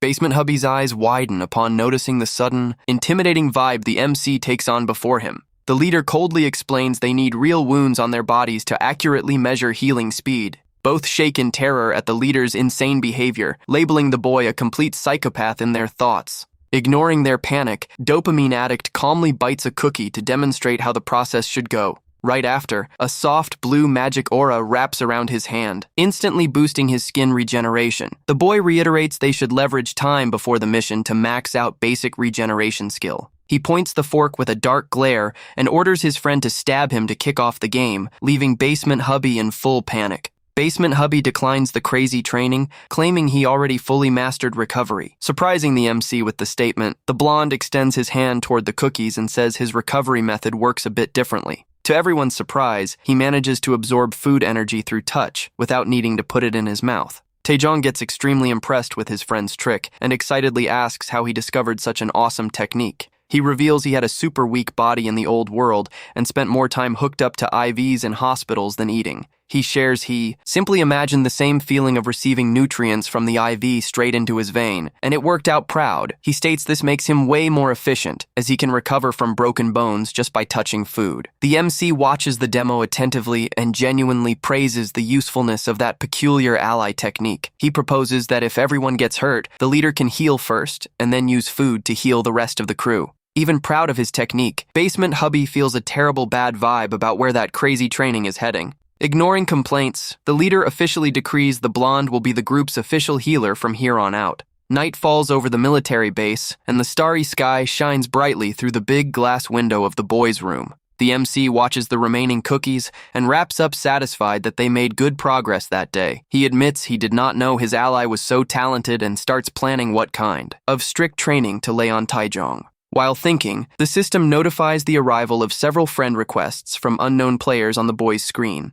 He remembers accepting friends, unlocks private chats, and decides to approve the first invite showing on his request list. As soon as he accepts, Home Protector sends a message asking impatiently why he took so long to accept the invite. The MC replies coldly, while the other apologizes for a past misunderstanding at a convenience store. The ally then asks if Dopamine Addict plans to head to the Unicorn Zone later, leaving the MC pretty surprised right after. A system window pops up, showing the companion requested a trade to send him an item called cigarettes. He stays thoughtful, noticing the system actually allows item trading with people located in other starting zones. The boy accepts the trade right away and sees the new item get sent straight to his personal inventory automatically. The other casually confesses he just wants to butter up the leader to get shelter when the Unicorn Zone becomes safe. The MC recognizes the ally's sharpness and replies he will carefully evaluate the shelter offer in the future. Before turning in, Dopamine Addict decides he needs to study the trading system's mechanics deeper. Suddenly, as he walks back through the room, the system notification chime rings again in the dark. He turns around thinking it is another message from his companion, but startles seeing a different new request on screen. The notification reveals the friend request came from rival player T Bastard, leaving the MC quite intrigued. He stares at the glowing screen, unable to believe his big rival decided to send him a friend request. After accepting the request, Dopamine Addict opens private chat, asking if the rival finally decided to talk to him. Tita Bastard shows up heavily bruised, staring at the screen, and furiously mutters, "The MC is someone he needs to eliminate personally." The scene rewinds and shows Tita Bastard typing away focused in his dark room at his computer. With a cigarette in his mouth, he asks a coworker what handle he should use when setting up his game account. The coworker suggests using the letter T, followed by the word bastard, casually explaining that was trendy slang. He confirms he will use that handle from that moment on, marking the start of his official run in that universe. He shares he started playing that game on a younger coworker's recommendation after retiring from his old organization. Unlike his boring life, he found the game super realistic and faced the need to clash with other players. He confesses he got furious over constant defeat screens he hit. Since the path was never simple, even annoyed by losses, he kept playing stubbornly and determinedly to overcome the challenges. After tons of non-stop effort, he finally managed to clear the tough stage known as the Chicken Zone. He started having fun after clearing several game zones in a row, realizing the experience was not as bad as he thought. The real problem popped up in the Cocaine Zone, where a system artificial intelligence cloned real players' tactics. He reports that from that point in the game, stages started being dominated by AI copies of other users. Dopamine Addict's copy brutally defeated T Bastard repeatedly, driving him to harbor deep hatred for the opponent. He discovered all game winners just followed the MC's guides and swore one day he would surpass that legendary player. While plotting his revenge, he saw a guide by the MC pop up on the official discussion forum teaching how to beat the knife zone. He stood stunned and shocked, realizing that Cursed Player had already managed to clear the feared knife zone too. He concluded it was no time to sit back amazed, and that he needed to move fast before others acted. His grand plan was to finish the stage in second place to make his AI copy clash with the MC, setting pride aside. He stayed up all night playing and strictly following the detailed steps in Dopamine Addict's guide. However, when he finally unlocked the stage he wanted, the MC had already completely vanished from the internet. Dopamine Addict had left behind only a single piece of public info with the physical address of the convenience store. T Bastard recalls that all other players who went to that mysterious spot ended up vanishing without a trace. He remembers arriving at the store entrance and spotting a person standing near the store's freezers. At that moment, he instantly suspected the young redhead standing in there was definitely also a player. He walked up to the red-headed boy asking if he was a former athlete and if he happened to play that famous survival game too. The youth timidly confirms his handle is Taejong Taesi Beyonce and reveals he is one of Dopamine Addict's biggest followers. After quick small talk, he grabbed a regular knife off the shelf, took it to the counter to pay, gearing up for any surprises. The cashier clerk finds the sudden choice weird and seriously advises him to think twice before buying that weapon.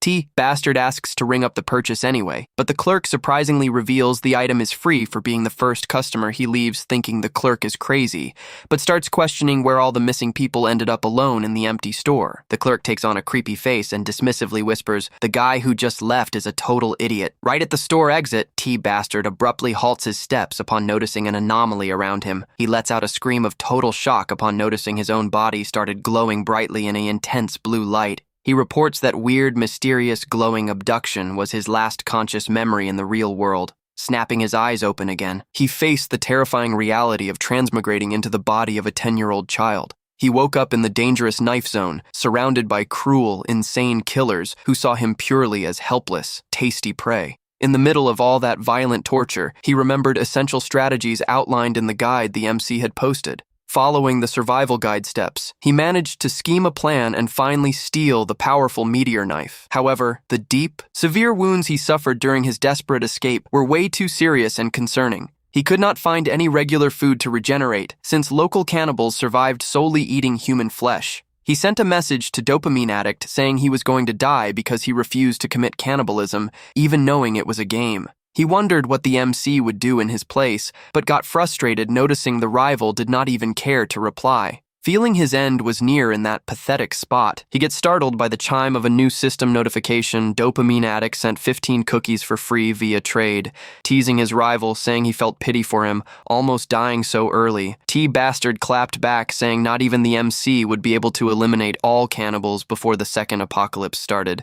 The MC remembers he only wrote that for an achievement, and that it would be impossible to wipe everyone out in that child body back in the present. The boy gets a bit impressed, realizing his rival actually studied his guide super seriously. The rival sends a furious message calling Dopamine Addict the worst person in the world, making the MC let out a light laugh. The boy feels relieved, seeing the rival still has energy to get mad, and silently roots for him to keep surviving. He needs the opponent to stay alive so he can later secure the item he so desperately needs for his game plans. The scene cuts suddenly to the mysterious Love Zone, displaying a gorgeous mountainous landscape under bright moonlight. On site, several people dressed in red hoods appear bowed in worship before a beautiful young black-haired woman. One worshiper cries out loud, asking what the god's newest and most critical message sent to them might be. The young woman seriously reveals the gods sent a major revelation for one person, but the divine warning ended up ignored. Tagged by the system as Shin, she firmly and solemnly decrees player Dopamine Addict will not help them on the journey. She flashes a super calculating, cold look while continuing to dictate her solemn words to her loyal followers. Shin stays thoughtful, noticing he has not accepted her invite yet, questioning if he thinks he already got everything he needed from them.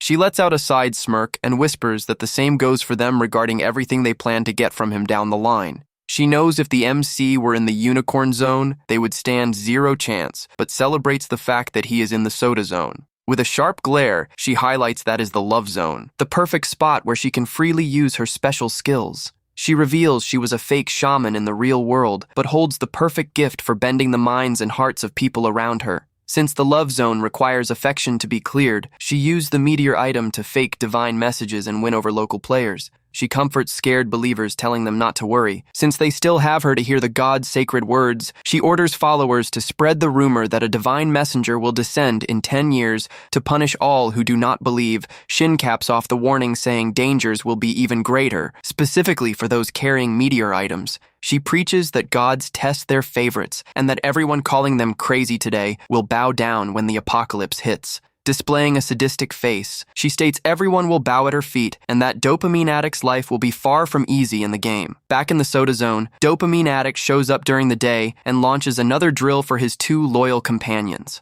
The red-headed boy starts running at top speed around the headquarters yard as soon as the MC gives the go signal for practice. The MC watches him running from afar and asks out loud if the boy used to be an athlete in his old life in the real world. Taejong, timidly, confirms he was a sportsman for a while, but praises the leader, saying he is way more incredible and skilled. The boy asks if the leader trained shooting or something similar in the past, but he denies it, saying he was just completely unemployed. Taejong gets super impressed with the answer and praises the guy, saying he would definitely succeed in whatever field he chose. Finding the excess praise annoying, the leader orders the redhead to run 10 more laps, bumping the penalty to 20 upon hearing him complain. The system reinforces that, for basic rule tracking, regular achievements and titles grant 0 physical stat boosts. The MC understands that if he does not train, he will stay trapped in the fragile body of a regular 10-year-old kid. He knows the special achievements he unlocked only boost NPC affinity or proficiency, without granting bonuses to physical stats. But that makes him reflect on how he pulled off that perfect, surgical shot during the forest hunt. He explains he used the Magic Marksman title, which guarantees the first 6 shots fired by a gun never miss the target. With that perk active on his player profile, any intended target gets hit flawlessly at the moment of firing. However, he recalls that miracle accuracy works solely for the first 6 shots fired. The massive problem is that a terrible curse is attached to the title the moment the 7th bullet gets fired from the gun. That 7th cursed round will, without exception, strike the person who is most precious to the player. Thinking better on the topic, the MC starts doing mental math on the shots he has fired up to now. He used 3 shots on the practice target and 1 on the hog hippo, leaving only 2 completely safe bullets for free use. If he fires the 7th shot, the bullet will hit Commander Hayden for having the highest affinity, so he must avoid using the ability. The boy mentally blames Merso for making him waste precious ammo, thinking it will be the advisor's fault if the commander gets hit. Suddenly, Taejong calls out to him loudly and asks why he is so thoughtful and zoned out in the middle of the training yard.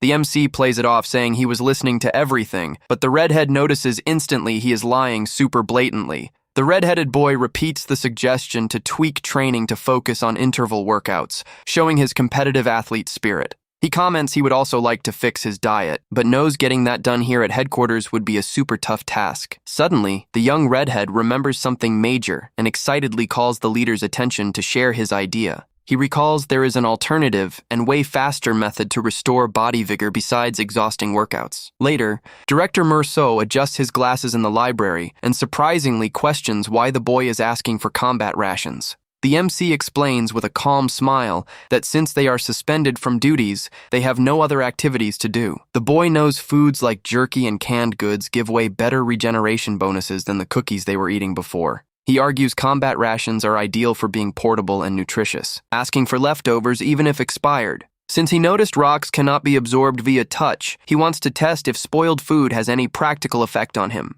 Merceau rests his hand on the open pages of the book he was reading and lets out a thoughtful sigh at the unusual request. The advisor calmly stands up from the library chair under the sharp, focused glare of the commander's young bastard heir. He says he does not get the sudden interest in rations, but reveals he also needs to check a matter and invites them to the lab. The boy gets a suspicious, intrigued look, hearing Merceau say he has something important to check there. They head toward the research lab, an official spot tasked with creating military supplies and uniforms for troops inside.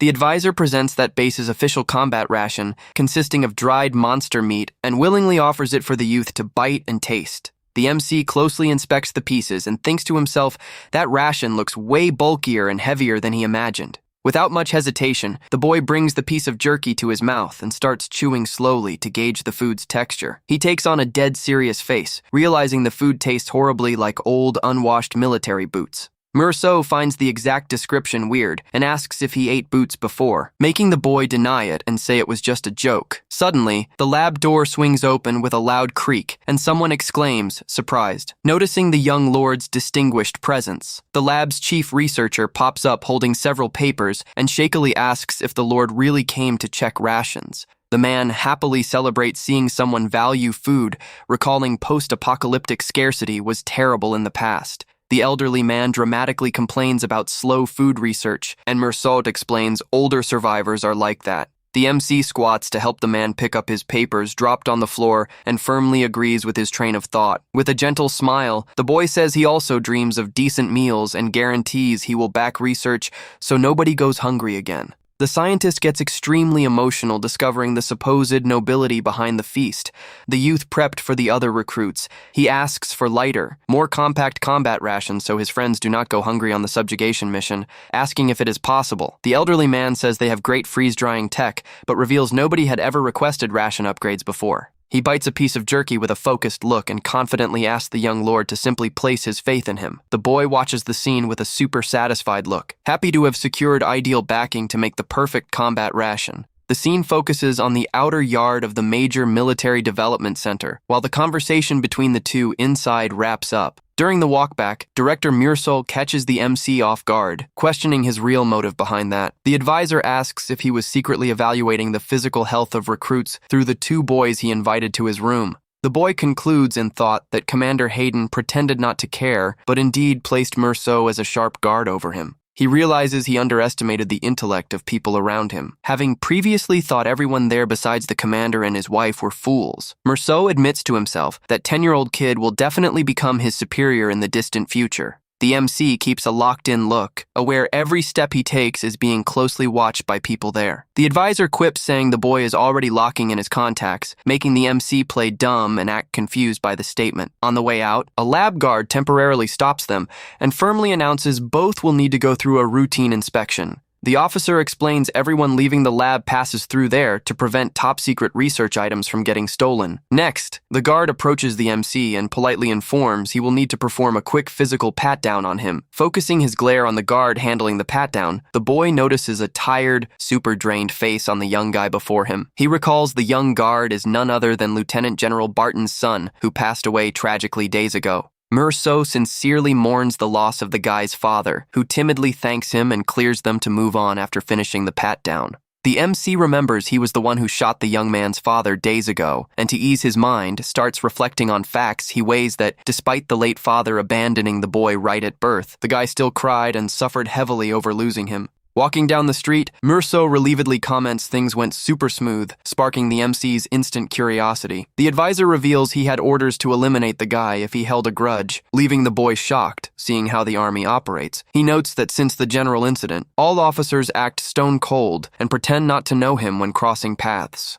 The MC concludes he needs to find out what soldiers think of him to finally separate allies from enemies. He knows if nobody steps forward voluntarily before him, he will need to take initiative to force an instant reaction from them. With a bold side smirk, he plans to start pulling off surprise personal visits straight to their residences. The scene cuts to the officers' conference room, where leaders debate the massive hog hippo. The heir managed to hunt down table members confirm. In a grave tone, they saw the terrifying mid-sized beast taken down by the boy in the forest. A pro-Daphne faction member harshly questions the commander's move, exposing a 10-year-old kid to such massive danger in the snow. Another officer disagrees and warns crew members that despite being super young, there is something extremely creepy and mysterious about that boy. He argues a person was brutally killed right in front of him, and yet the boy did not even blink or show emotion. Faction leader Captain Anton cuts into the chat to highlight the boy's true threat is against Lady Daphne's influence. The officer asks if Lady Daphne spoke up about the bastard heir, and Anton replies, she has stayed super quiet. He seriously assumes the lady of the castle must be coolly weighing the best move to handle the young intruder. He knows Daphne realized the boy is not regular, since besides winning adult allies, he now serves dinners to recruits. The faction leader stares at table members and thoughtfully asks if everything the heir does is just to please Anton, grows heavily suspicious, wondering if there is a way bigger, more dangerous plan behind all that child's actions. Suddenly, the grand conference room door is slammed open, interrupting the tense chat happening inside. Pro-Hayden allied faction members enter the room and sarcastically ask why they are gathered secretly without notifying the rest. The new officer asks the reason for overall silence and provocatively inquires if they were discussing topics forbidden for them. Trying to mask the tension, Anton coolly replies they were just praising the young lord's incredible hunting skills. The pro-Hayden soldier flashes an intrigued smile and settles into his chair to continue the tense debate between factions. He says he is eager to take the boy on the subjugation mission to teach him, leaving Anton on high alert over the reveal. Anton flashes a sharp side smirk. Realizing instantly what the rival faction's true goal with that suggestion is, Anton accuses his rival of trying to send the boy on the dangerous mission and silently swears he will not let things play out as they want. A major heated debate breaks out among generals over army direction, while claims of warmongering fly across the room. Suddenly, a sentry comes running into the conference room totally frantic, pulling everyone's immediate attention. The guard reports young Master Hayden scaled the wall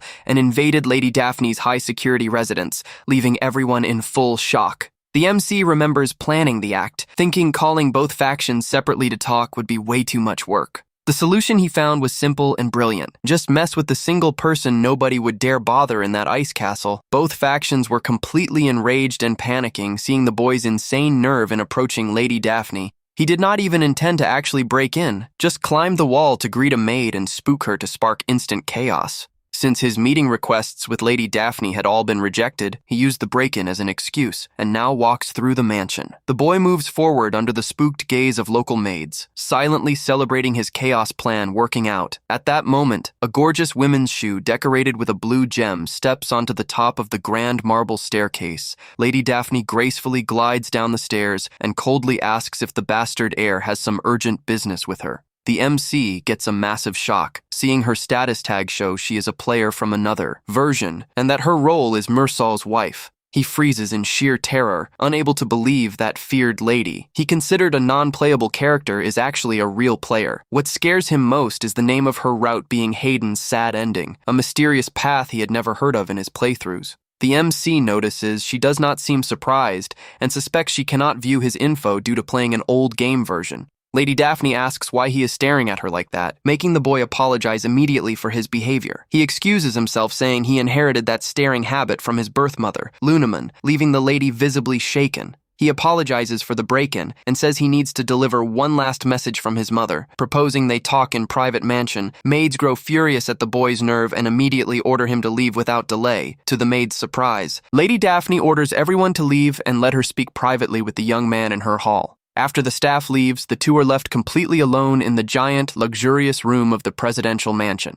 She takes it upon herself to personally serve a cup of hot tea to the boy, who watches her movements closely. Holding her own cup, Lady Daphne melancholically asks what message Lunaman had left for her. The MC reflects that even though her faction hated Lunaman, the lady doesn't seem to hold any real hostility. Observing the woman's trembling hands, he realizes that her feeling actually seems to be deep guilt from the past. He understands the guilt, since Lunaman was Hayden's lover, and she ended up marrying him, taking away the man Lunaman loved. The boy says his mother sent a warning, but admits to himself that he only used that as an excuse to stir up the officers. He makes up that his mother forgave her, but ends up discovering something completely unexpected when he sees her immediate, shocked reaction. With tearful eyes, the woman laments, saying that's a lie, and that Lunaman would never forgive her so easily. She confesses that she stole the man her rival loved just to win the game, making the boy find her mention of completing the route odd. The boy concludes in shock that Daphne and Lunaman knew each other,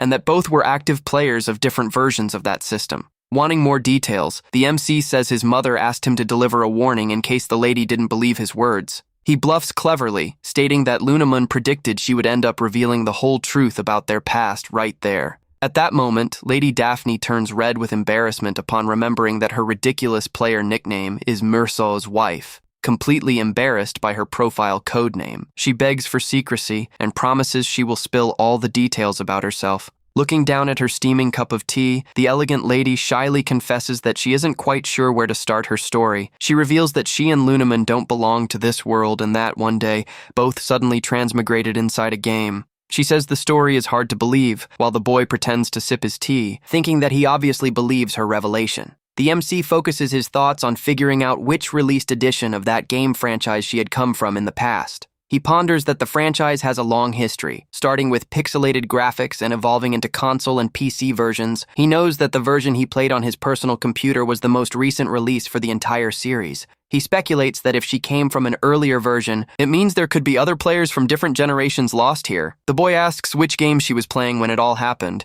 but she timidly replies that he probably wouldn't know it. He wears a look of total doubt, wondering if that specific version might be an embarrassing game to admit to the MC bluffs again, saying with fake sadness that it's a shame she doesn't want to share the secrets his mother wished for, feeling under heavy pressure from the boy's dramatic act. She begins stammering in embarrassment as she tries to reveal the game's title. Against a background decorated with pink hearts, the lady finally whispers in confession that it was an older man dating simulator. The MC is left with a completely stunned expression, in total shock after hearing such a bizarre and unexpected revelation. Meanwhile, Murso panics upon finding out that the bastard heir invaded the lady's personal castle without any warning. Lady Daphne thinks he didn't understand the term, and sweetly says she will try to explain the rules of that game as best as she can. She breaks down that it was a game focused on romantic relationships with charming, mature men in a post-apocalyptic setting. The lady recalls that the romance options were handsome, mature generals from that base, leaving the MC extremely confused. She shares that she fell deeply in love with one of the main characters of that military storyline and played that version every single day. However, her beloved was just an ordinary, non-romanceable side character, making it impossible for her to get together with him. In a memory of the past, a young Murso appears injured, handing her a clean handkerchief and addressing her very sweetly and politely. But out of shyness and fear of ruining both of their reputations at the base, she bashfully asked him to put the handkerchief away. Young Mursolt was visibly disappointed by her cold refusal, though he understood the delicate social situation they were in. She insisted on turning down the handkerchief to keep him out of danger, even as strong feelings grew in her heart for him. Listening closely to the romantic details of the story, the MC decides to step in to clarify one more crucial point. The lady melancholically confirms that the whole complicated forbidden love story with the advisor was the absolute truth. She confesses with eyes shining in nostalgia that Mursolt was, by far, her favorite character in that whole simulator. The boy asks if she married Commander Hayden just to complete the necessary goals to clear the game. The woman closes her eyes in sadness and confirms it, explaining that she had no other viable choice at the time. She reveals that the quest she received upon transmigrating required her to clear the game within 1 year, or else she would meet a tragic end. Daphne shares that the only romanceable characters back then were the commander and Hayden. She discloses that she ended up possessing the body of the commander's daughter when entering the game world. With no other viable option to ensure her survival, she had to choose Hayden as her partner. Hayden finally understands the situation upon hearing the full explanation about Daphne's past. He realizes that even though she came from a different game, the world had almost the exact same characters in the safe zone. The boy drinks his tea thoughtfully, remembering that he used to think he was merely trapped inside the game world. He starts suspecting that someone might have created this world based on a real game. Although it's just a theory, he is certain that the entity responsible for the transmigrations is ruthless. He considers it a twisted viewer that takes pleasure in dragging others into suffering. While promising to get payback against this entity if he ever finds it, Daphne gently thanks him for listening. She confesses with sadness that she managed to survive, but ended up accumulating many regrets. Daphne admits she just wanted to spend more time with Merceau, but her greed destroyed her relationships. She recalls trying to undo everything, begging not to marry Hayden even under threat of passing away. However, on the very day following her desperate plea, the Dr. Luneman mysteriously vanished. With the doctor's sudden disappearance, Daphne was left completely alone in that mansion. Because of that, she reveals that she couldn't easily believe Luneman had actually forgiven her. Hayden feels he understands her mindset, as he himself wouldn't forgive someone so easily either. Nevertheless, the boy notices a few very strange details in this story that don't quite add up. He questions why Luneman would run away if she already knew Daphne wouldn't marry the commander. At that moment, a new and unsettling possibility begins to cross Hayden's mind. He suspects Daphne might be lying, given that she maintained her position of power for 10 years, but he concludes that it doesn't matter whether she's telling the truth or if she manipulated others to push Luneman away. The boy wonders why that makes no difference to the plans he has in mind. He realizes her sincerity, when using the nickname Merceau's wife, is completely genuine. Since her love remains unchanged, he knows she won't attack him as long as Merceau is with him. With that certainty in mind, Hayden decides to formally address the lady to make a proposal. The boy catches Daphne off guard by directly offering to help her divorce Commander Hayden. In shock, she asks why he's suggesting a divorce so suddenly and unexpectedly. He smiles and explains he'll do it as long as she agrees to help him out in return. Her bright eyes widen in amazement as she processes the tempting offer she just received. Regaining her composure, Daphne shyly asks what exactly he'd like her to do. After sealing their mutual cooperation agreement, Hayden calmly takes his leave, walking down the hall. He figures that with Daphne as an ally, the divorce will be easy, since he still has a useful reward. He smirks, imagining the massive chaos and desperation her faction must be facing right now. On top of that, the boy remembers that the commander might reveal Luneman's true identity later on. He knows he must act very carefully to be seen solely as the doctor's son, not as a player. This perfect cover must be strictly maintained until he takes total control of the zone out of nowhere. The advisor Merceau appears. Frantically shouting the young boy's name down the corridor, Hayden turns toward the noise with a look of total confusion and exhaustion on his face. The advisor asks in confusion about a charming, mature man, leaving the boy completely lost. Right after, the leader of the rival faction bursts in furiously, yelling to demand what he thinks he's doing. The man rants angrily, accusing the boy of invading Daphne's room and kicking out the servants. He demands to know what matter was so urgent to justify such a rude and disrespectful action. Keeping total composure in the face of the man's rage, Hayden simply displays a faint, mysterious smile. He declares he swore on his mother's honor that he would get the commander and Daphne divorced once and for all. Merceau drops into absolute shock upon hearing the word divorce come out of the young heir's mouth. The man shouts desperately, asking what he plans to do if the commander finds out about this. Suddenly, Commander Hayden himself steps up behind them, asking what it is he isn't supposed to know. The imposing leader stares intently at the boy with a serious, intimidating gaze in the middle of the hallway. Showing no fear whatsoever,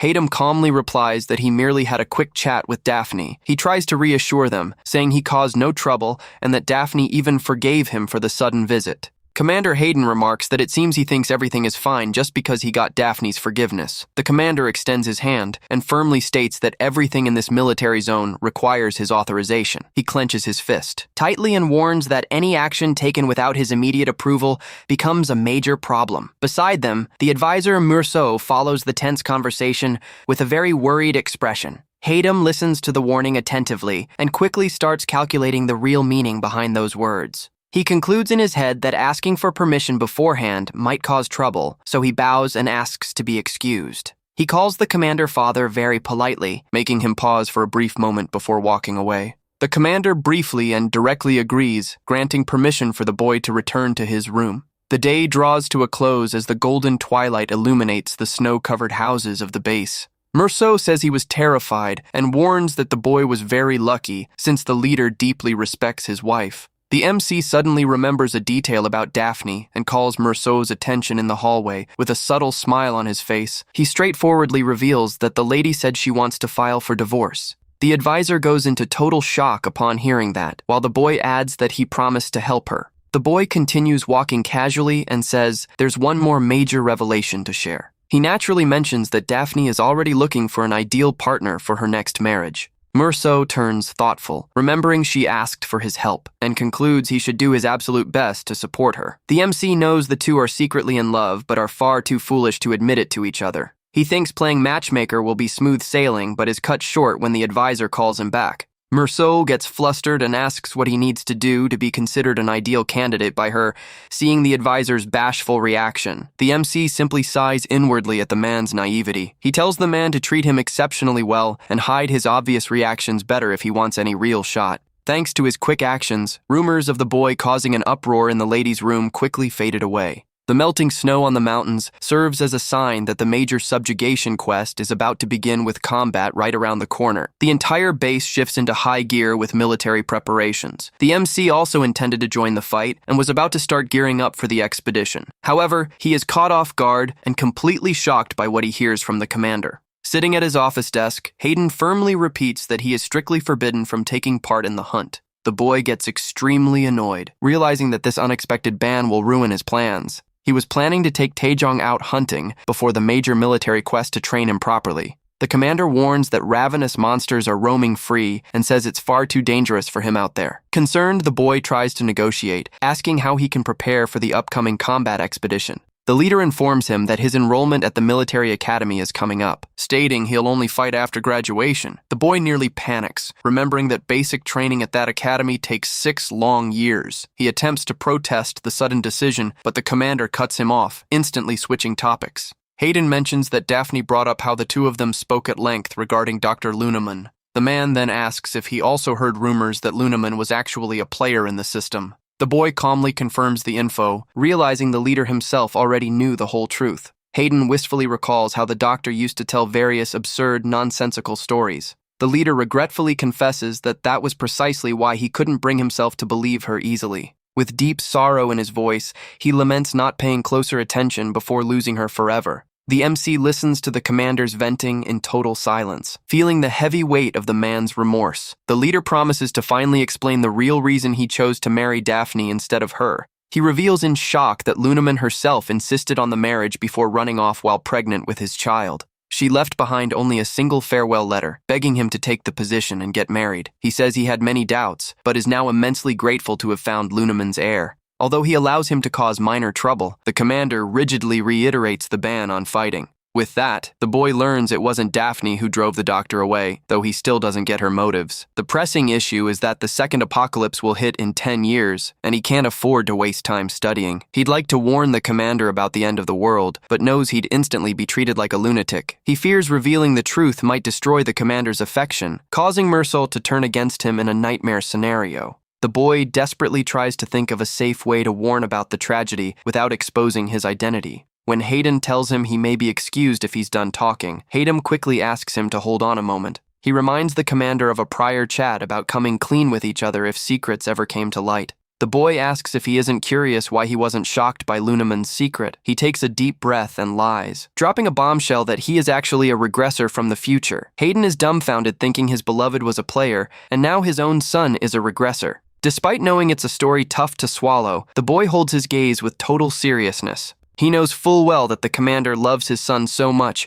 he could never simply brush off what he heard. The boy uses Hayden's pain to his advantage. Remembering the man carries the heavy trauma of already losing Luneman. The commander slowly paces around the room and says he'll ask just one question to test the claim. Hayden grabs him by the shoulders and demands to know why he's only revealing this secret identity now. The boy replies that he did so because he realized they barely have any time left before disaster strikes. He gravely warns that another catastrophic apocalypse will strike Earth in exactly 10 years. Shortly after that tense conversation in the office, the main double doors of the hall slowly open. Advisor Murso enters the room and formally calls for the commander to begin his daily report. He gives a crisp military salute and reports that his suspension has just ended. Checking back in for duty, Hayden welcomes him back, but asks if it's true he was visiting the lab during his punishment. Swiftly changing the topic, the advisor says he has a very important request to ask the commander. He shares that he heard rumors young Hayden will take part in academy training and wants to confirm. Hayden confirms the rumors are true and says he'll set the date with the director, causing the advisor concern.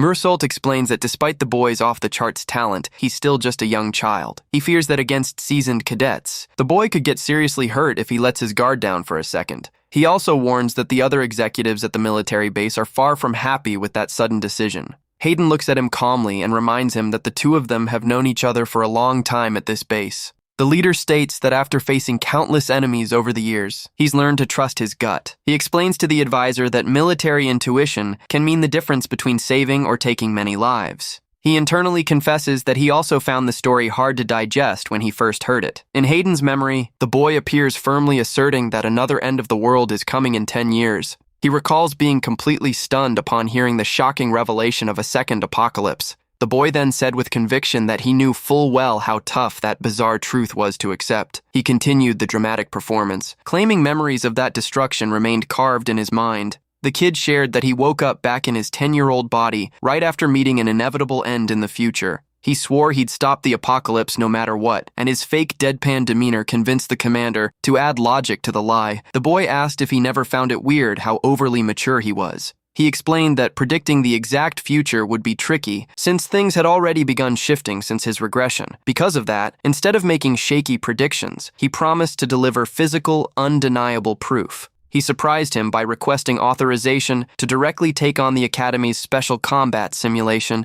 That bold and risky proposal left the veteran commander thoroughly perplexed and taken aback. The imposing building of the prestigious military academy in that ice zone stands out under the dark sky. Officially, the institution's core curriculum focuses on practical and theoretical monster combat training. However, there is a highly dangerous classified program run under the utmost secrecy. It's a secret combat simulation against human opponents using actual firearms. Since the test pits the top cadets against one another, the difficulty level is brutally high. The goal is to prepare them for conflicts against other bases, making the test a top-secret operation. Hayden wondered how the boy knew about that classified test if he had been raised outside the base. The boy answered with complete conviction that he knew, because he had already graduated from the academy in his past life.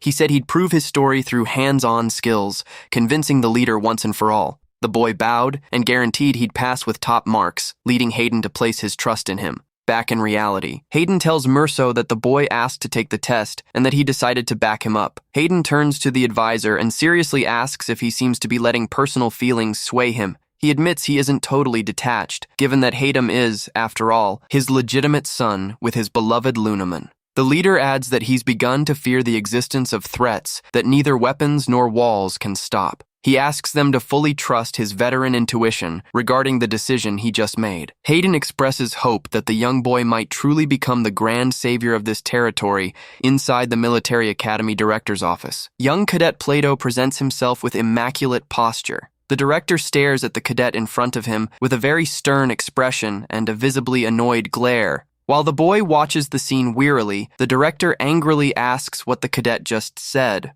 Plato firmly repeats that non-cadets shouldn't be allowed to participate in that special simulation. The MC recognizes that as Plato, son of Captain Anton and the top cadet in that entire class. Despite being from the rival faction, he doesn't use his father's name for clout and is highly respected by fellow cadets. Plato insists on asking them to reconsider, claiming the real issue with his participation is something else. He states it's wrong to let a young child who isn't even enrolled take part in such grueling training. The director counters that rules can make room for exceptions, especially with explicit approval from the commander. Demonstrating his strong sense of integrity, Plato insists on calling out the director with a very serious tone. He says that even though Hayden is young, he's a member of the zone and finds it insulting to suggest going easy on him. To everyone's surprise, the MC agrees with the cadet and says he doesn't want any special favors either. He thanks the director for his concern, but confidently notes that no special accommodations will be necessary. The boy adds that his actual goal here is to personally test the strength and skills of the top cadets.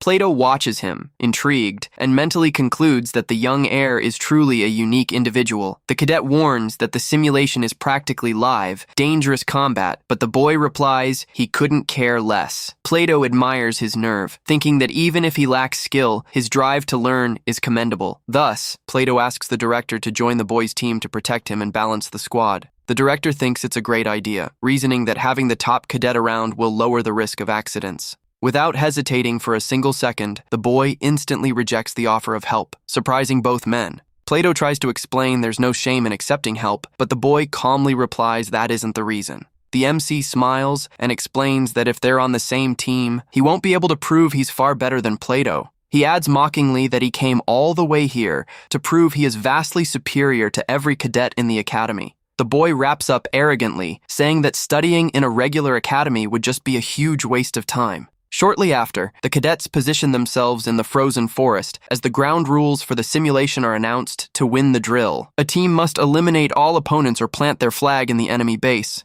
Sensors on the uniforms will log hits taken, and any fatal strike eliminates the competitor from the test. Before the official start, Plato raises his hand and addresses the instructor to ask a technical question about the site. He argues that the cadets know the map inside out and suggests changing location to keep the test fair for the newcomer. Suddenly, the MC pops up from behind and casually says he sees no need to switch grounds. He smiles with confidence and declares he'll win either way, so he prefers fighting where the others feel comfortable. That bold provocation leaves all the academy cadets furious and eager to take him down. They boil with rage and complete silence, wondering how that cheeky little kid dares talk like that. Some grumble that he's only cocky because he's the top leader's son, swearing to teach him a lesson in respect. Others say he only turned down the map change, so he'd have excuses when he loses, but Plato tells everyone to quiet down.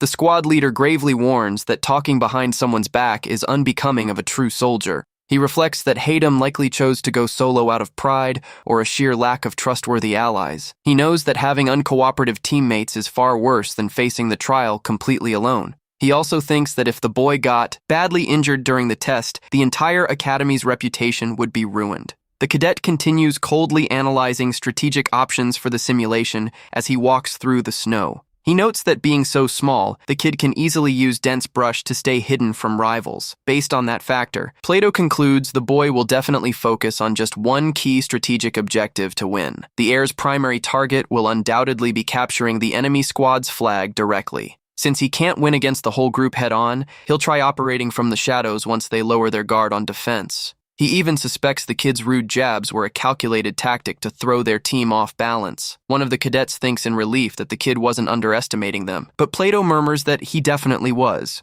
Plato orders that since the boy is taking it seriously, the right move is to take him on with full force without hesitation. He instructs part of his squad to move up Hayden's flank while making as much noise as possible to draw him out. Should the kid avoid the noise and head straight for the flag, Plato vows to be lying in wait to take the shot.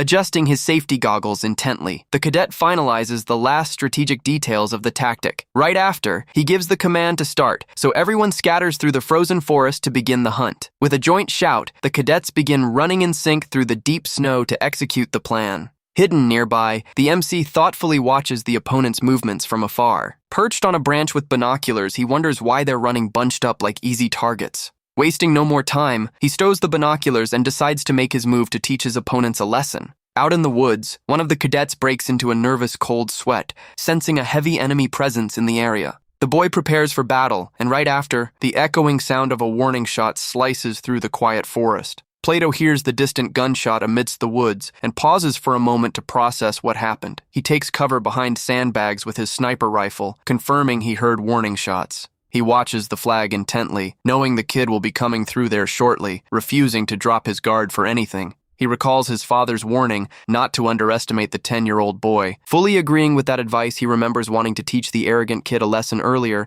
not getting why his father respected him. However, after their recent encounter, he realized the young heir's smile wasn't mockery or a mind game. Plato gets that the boy actually enjoys their reactions, acting like a predator hunting prey. Suddenly, the cadet's eyes widen in shock upon noticing the forest has fallen into a bizarre, complete silence. He finds the delay in the advance odd and begins frantically fearing his teammates have already been eliminated. While distracted by his thoughts, something suddenly slams into the barrier right in front of him.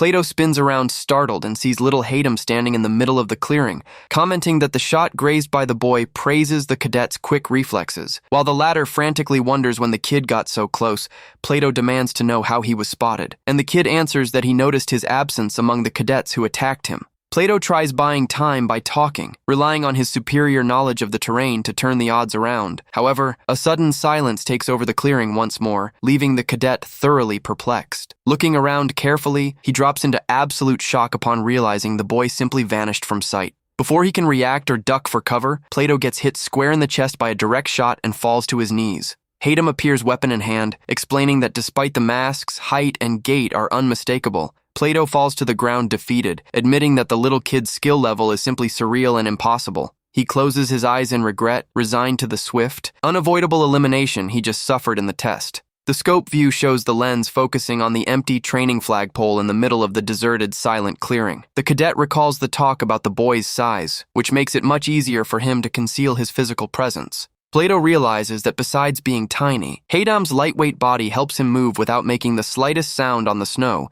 That means tracking his movements through sight or sound in combat is a near impossible task. In a nimble, sneaky move, the young heir uses his stealth to catch his opponent off guard from behind. Plato asks in awe if the boy wiped out the rest of his team solo before reaching his base. The defeated cadet sits back, exhausted, while the heir simply remarks that he had already warned them about his immense power. Cool as can be, the boy takes a sip of water from his canteen and says he's strong enough to win on his own. He comments that he already knew Plato's specialty was long-range sniping and that the ambush was expected. The boy reveals that one of the main reasons he entered the test was precisely to gauge Plato's skill set. He praises the cadet's fast thinking and his excellent ability to lead teammates under pressure. Plato listens closely to the young heir's words, caught off guard when he declares that he passed the test. The MC wears a confident smile and offers Plato the position of his personal assistant as soon as he graduates. Back at the base, Mursol reports to Haydam that he gathered all the cadets for a detailed debrief of the drill.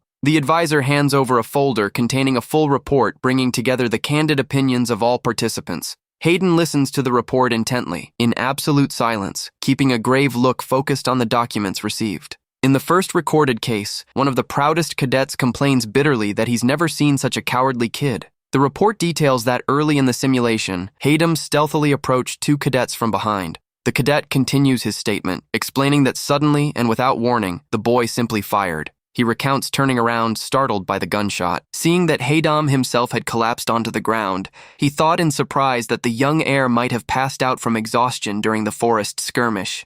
However, as soon as he stepped up concerned to help him, the boy suddenly tagged him without mercy. In the second case, another cadet tells Mursol that Haydam acted exactly like a battle-hardened veteran. He notes that predicting escape routes and setting up effective counterattacks is way too complex for a child, but he highlights that the heir pulled off the whole mission with extreme mastery, acting completely composed. He wraps up saying it felt as though the boy had already fought and beaten them countless times in the past. In the third evaluated case, a young female cadet is asked about Haydam's combat abilities. With a completely deadpan expression, she dramatically states that Haydam is basically a god. The advisor concludes that despite some exaggerated opinions, everyone was blown away by his skills. Back in the office, Commander Haydam holds the reports and calls the advisor firmly. He catches Mursol off guard by officially declaring that Haydam will be the overall leader of the new mission. The shocking news of the boy's leadership spreads and sends the entire military academy into panic mode. In the hallway, Haydam mockingly asks if the advisor is scared he'll smear the family name on the expedition.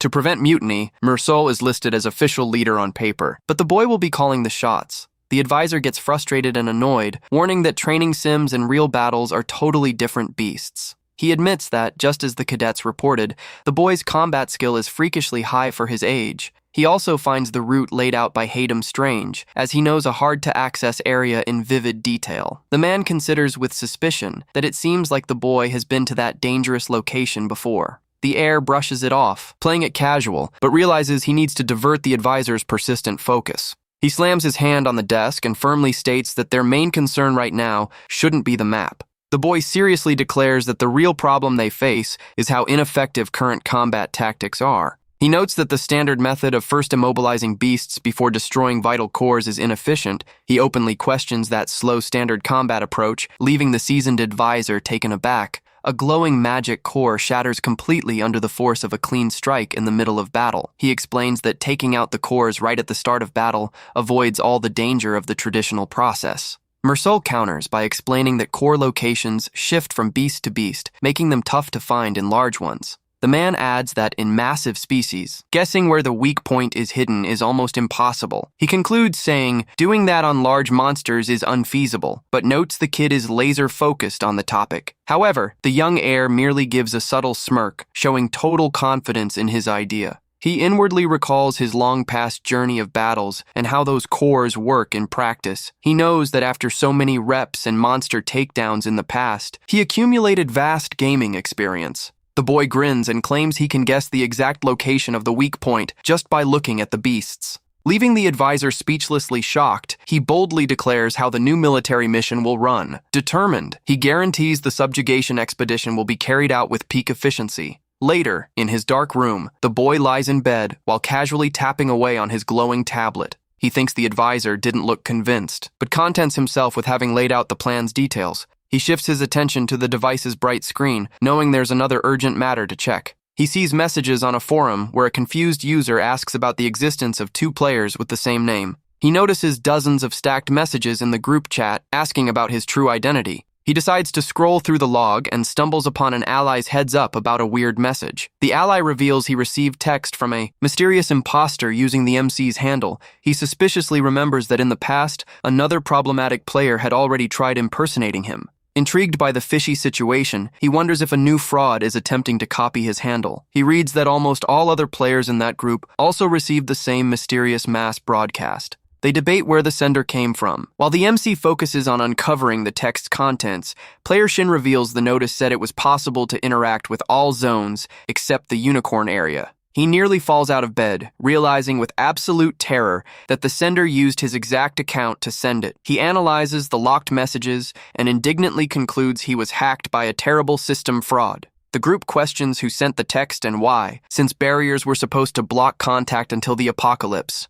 The boy thinks he's never visited the borders and decides to use the expedition to check if barriers dropped. Regardless of system doubts, he needs to lock his focus onto another mystery that popped up. He suspiciously wonders why the mysterious player from the Unicorn Zone is pulling this show. Shin confirms the only remaining player is from the Unicorn Zone, and another ally spots something weird on the member list. Reading his companion's warning, the MC quickly opens the public channel's roster list. He finds 8 names listed in exact order of entry, and, at first, sees nothing wrong there. A user notes there are 8 people besides him, and another spots the same name duplicated at the top. The boy is dumbfounded to learn that all other players had been seeing 2 accounts with his handle. He remembers that clicking his own name opens his profile, but selecting another player's name changes screens. The tablet asks if he wants to send a friend request to Dopamine Addict, proving that account isn't his. He realizes in absolute horror that another secret player was using his exact handle from the start. Concerned, he decides to read direct messages from allies to check for any useful clues on the case.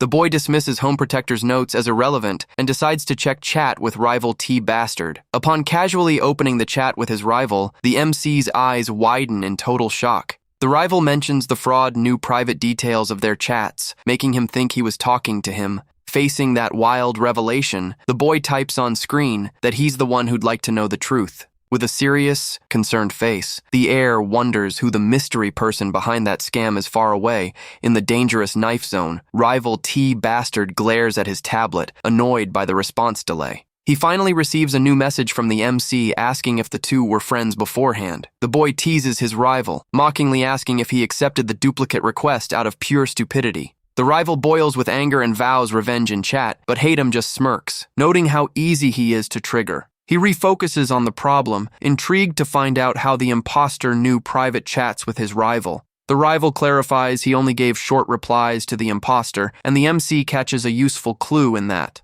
The boy asks if anything felt off in the chat, but the rival snaps back that he's always weird. The rival suddenly states with certainty that the fraud is located specifically in the Unicorn Zone. Intrigued by the revelation, the MC quickly types in chat, asking what proof he has. T Bastard reveals the proof is a fresh tangerine he received via item trade, with the imposter reading. That unexpected answer, the boy gets quite confused and curious about the fruit's origin. He recalls that during an ice age, getting fresh fruit is near impossible, except in the advanced unicorn zone. That region has technology so advanced that scientists lifted the whole city into the skies to survive. Since they possess a unique self-sustaining system, the land ecosystem remains intact there. That definitively confirms the theory that the fraud is indeed hiding out in the unicorn zone. The rival asks if he's going to confront him, but the MC answers he'll just ignore it for now. He says he'll let the fraud clear the area for him, and the rival marvels at such nerve and overconfidence.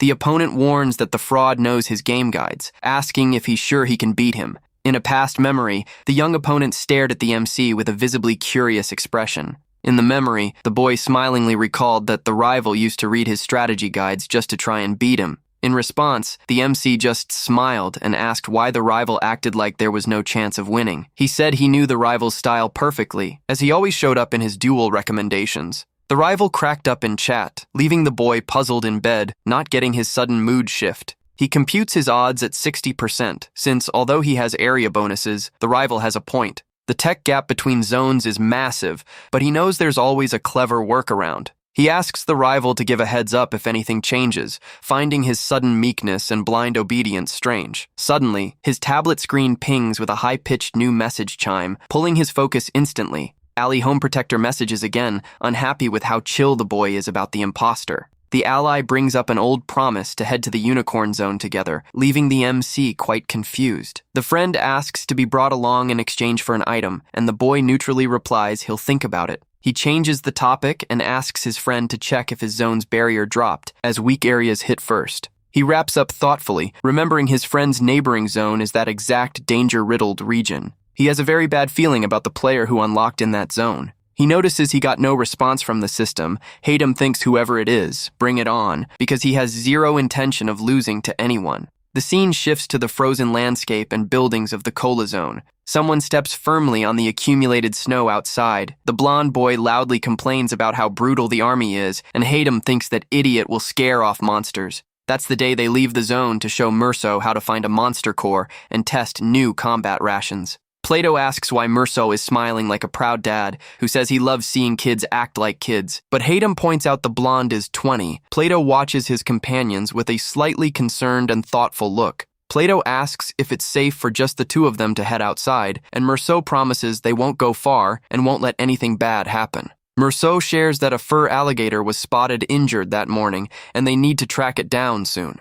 He says normally they'd leave it to the guard, but if what Haydam said is true, he can find the core without harming the monster much. Haydam just nods back and confirms with complete certainty that he can. The blonde gets curious whether rations that look like star candy actually work. Mersalt brags about hard work on the nutrient ration, while the blonde asks if Haydam practiced his healing skills in the army. The blonde explains he can probably heal others if he touches them, which takes Haydam by surprise. The blonde finds it weird seeing Haydam with a cocky, bright smirk on his face. Haydam says he was just proud of him, but the blonde complains, saying he definitely thought he'd finally be useful. Suddenly, Haydam raises a hand asking for quiet, cutting off the chatter. He looks ahead and casually announces he just spotted the target. Plato analyzes the fallen creature. Pointing out an injury on its right side, Haydam calculates that if the monster collapsed face down to shield its right side, then the beast's vital spot where the core is located can only be one specific place. The exact spot is the left abdomen, and the shot is fired swiftly. Murso is blown away, seeing Haydam manage to hit and shatter only the core with surgical precision. Haydam orders a white flare fired to call for haulers, and the blonde grumbles that he's way too bossy. Haydam asks Mersalt what he thought, since this method saves time and preserves meat, and Mersalt admiringly agrees. Mersalt claims he truly is the son of the subjugation quest hero, leaving Haydam surprised by the comment. Haydam thought he'd be suspicious, but realizes the man is just super hyped for the zone's bright future. Merso suggests heading back for safety, but Haydam suddenly catches a sound and looks confused. They glance at the sky and see a glowing figure descending on a hoverboard, asking if Merso was dragged along. The blonde is shocked and asks if that isn't who he thinks it is. The mysterious white-haired man smiles upon landing and calls out Haydam's system handle. The description reveals messy white hair and lifeless dark eyes. He wears a white lab coat and dark pants, standing imposingly on the vehicle. His skin is as pale as the lab coat he wears. That was a face no safe zone player could fail to recognize. Plato tries saying something hyped, but Haydam quickly nods for him to stay quiet. Haydam orders Merso to hold off too, and the advisor promptly obeys while aiming his weapon. The blonde runs toward the newcomer, yelling and asking if he's really the famous player. Haydam grabs his ally and firmly warns him not to get close, as that man isn't who he thinks. The blonde is confused, asking if he wasn't a fan or if he simply didn't recognize his idol's face. He insists the man before them is the real legendary dopamine addict. The white-haired man speaks up, saying if they really want to know his identity. He suggests using character info, which puts Haydam on high alert. Haydam pulls up the system panel to access character info and finally check his real name and stats. Even so, the boy feels something is often wrong about the whole setup.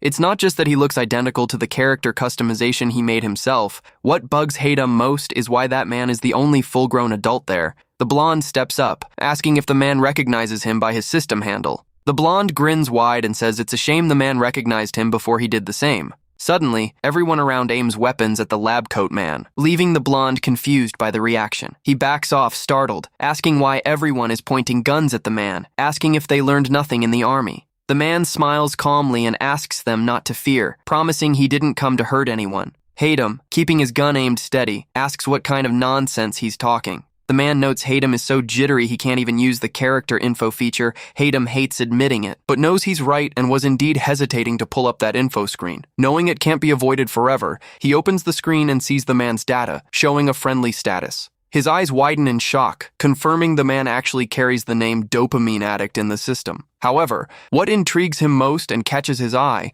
is that his title is also Dopamine Addict. Haydam wonders if such a title even existed, while the lab coat man disdainfully asks what he thought. The boy directly asks how he pulled that off, but the man plays dumb, asking what he means. Haydam presses on, asking how he got that handle, but the man replies it's too early to tell. While Merso keeps him in his sights, the man suggests dropping the subject, claiming he needs to verify something important. He asks why Haydam is traveling with Merso, saying if it were him, he would have poisoned the advisor without hesitation. Haydam stays quiet, wondering if that freak is just way too immersed in pretending to be the real dopamine addict. The blonde suddenly has a light bulb moment and shouts that he finally gets it, leaving Haydam totally confused. He asks why only the newcomer is an adult, while all other players were brought here as 10-year-olds. Haydam is amazed by his ally's slowness for only noticing that now. While the blonde complains no one is answering, the lab coat man snidely remarks the blonde seems too dumb to be a good partner, which annoys Haydam coldly. The man says it would probably be best to get rid of the annoying blonde right away. Haydam senses immediate danger in a split second as the rest of the squad goes on high alert. The deafening roar of a gunshot echoes across the snowy terrain suddenly. The blonde panics, asking if he lost his mind shooting at another player. But Haydam says it was just a warning. 2 bullet casings drop in the snow as Haydam completes his thought. The boy knows full well they wouldn't have enough firepower to take down that man right there anyway. The man praises Haydam's nerve in giving the warning, smilingly saying he would have done the exact same thing. He says that's enough to confirm what he wanted, leaving the blonde confused, not getting a word of what they say. The man explains he was just checking if he himself was growing properly, taking Haydam aback with the revelation he'd love to take down that lunatic, but knows regular guns wouldn't tickle the arrogant veteran who came to observe him. The man prepares to leave on his hover vehicle, but stops suddenly upon remembering a detail. He points his gun back at the group in the snow, saying he almost forgot to hand over their present. Without hesitation, a violent shot rips through the air toward the group. Haydam gets hit in the chest with a direct impact and bleeds,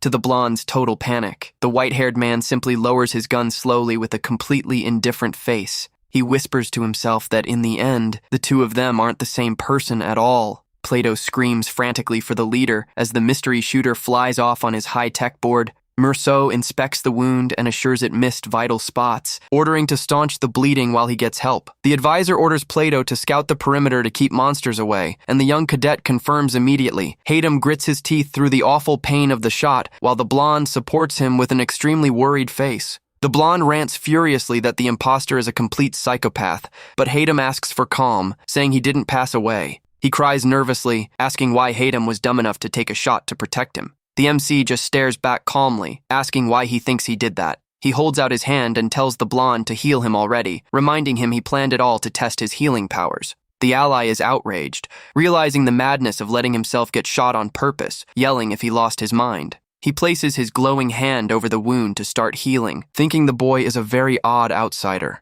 The blonde says he needs to make an important confession for having his life saved, and Haydam finds his sudden formality strange. Haydam asks him to lean in closer to listen carefully, and the blonde leans in eagerly. The boy whispers his big secret in his friend's ear, who widens his eyes and asks in shock who he said he was. Still unable to believe what he just heard, the blonde asks him to repeat what he said. The blonde shakes him in outrage, asking why he only now disclosed he was the legendary dopamine addict, while Haydam groans in pain, asking to be let go. The blonde fumes, recalling he used to leave comments and like his posts, while Haydam thinks if he told him, he wouldn't cooperate. The ally pulls his hand back, saying that healing is enough, because treating him more would make Merceau suspicious. Still intrigued, the blonde asks why he was the only one kept in the dark, when even Taejong knew the MC's true identity. Haydam explains the fraud revealed it to Taejong, first pretending to be him, and the blonde marvels at how many frauds exist. The blonde comments that the current fraud seems dangerous, and Haydam agrees, noting the man went as far as attempting a takedown. He adds the danger is higher because the fraud unlocked the unicorn zone and messaged other players posing as him.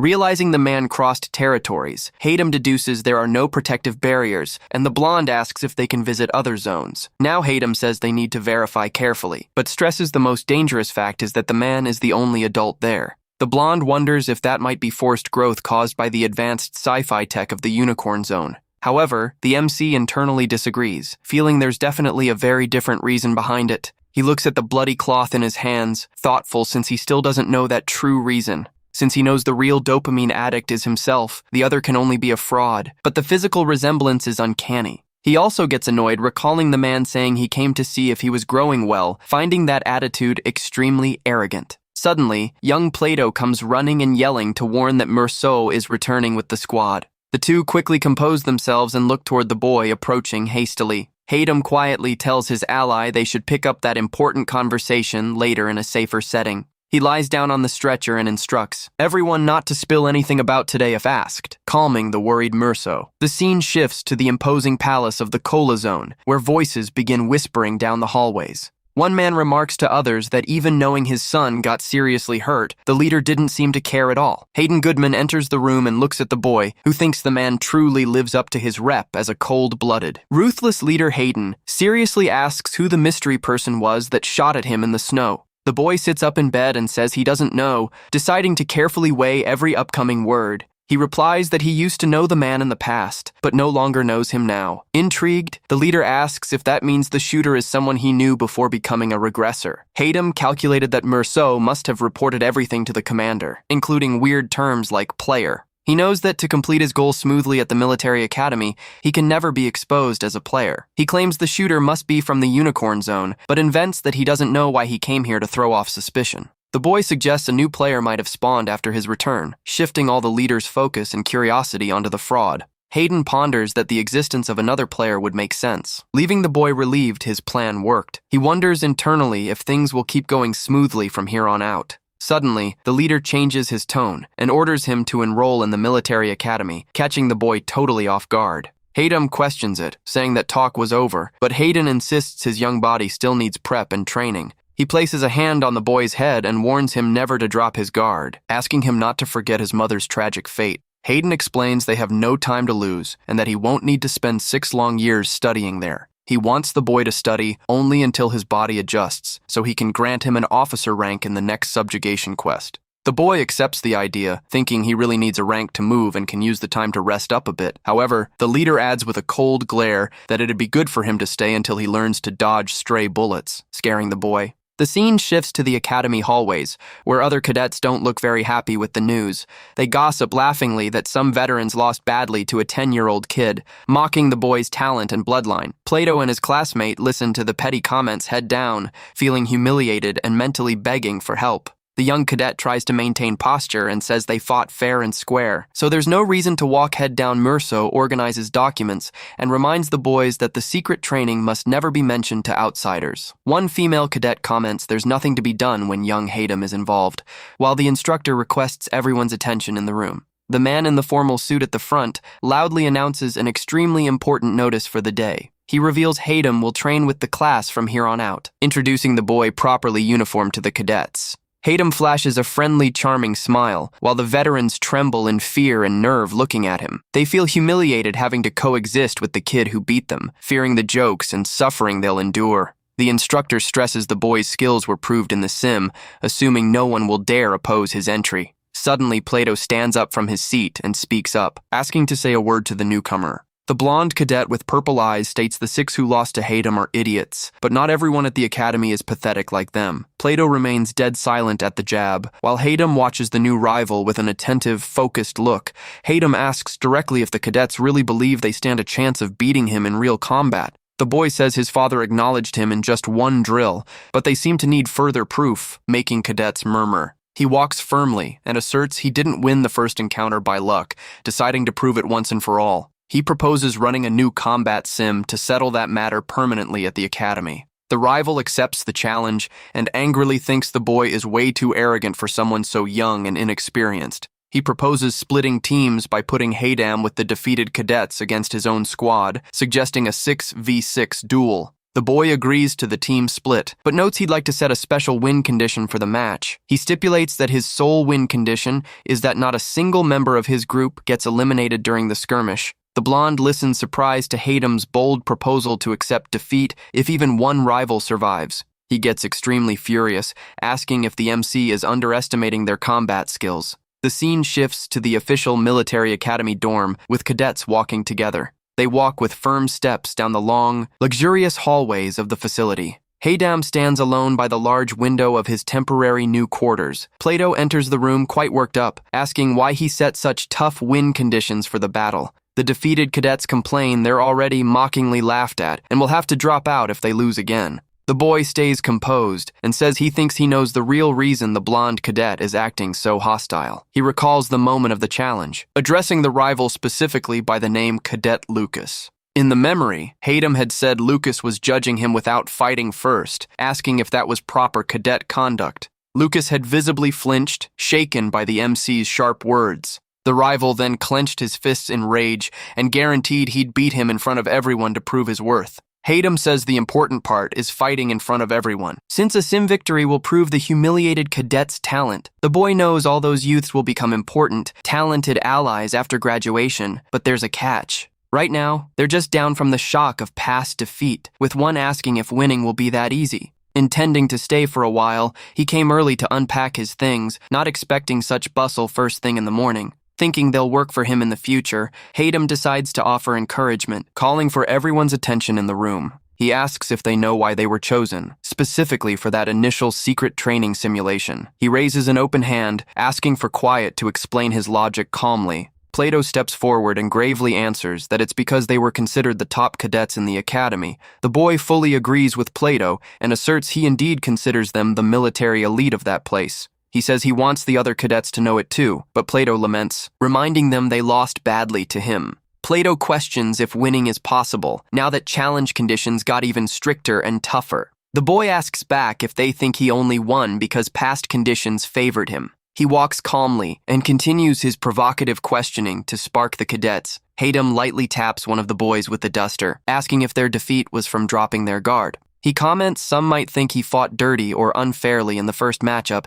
He guarantees with a confident smile that if they follow him, he'll make sure they win no matter what. He places books back on the glowing shelf, leaving the room neat and organized. The boy thanks them for helping tidy the room, but notices he put some books on a shelf too high. Suddenly, he feels a sharp pang of pain in his injured shoulder and grumbles under his breath. Since Merso is suspicious, he needs to heal his shoulder gradually on purpose to avoid raising flags, which annoys him. Plato walks into the room right then and helpfully asks what he's looking for. The boy says it's fine, and he doesn't need the book right away, making Plato stare at him thoughtfully. Plato reveals he heard rumors he was badly injured, surprising the boy with the leak. The MC remembers the commander ordered secrecy, but deduces Plato found out being the son of an influential captain. He computes that Captain Anton has more informants than imagined, but admits his hospital stay was quite dramatic. He is surprised to realize the captain actually shared that classified info so openly with his son. Concerned for the leader's health, Plato suggests postponing the training sim until he's fully recovered.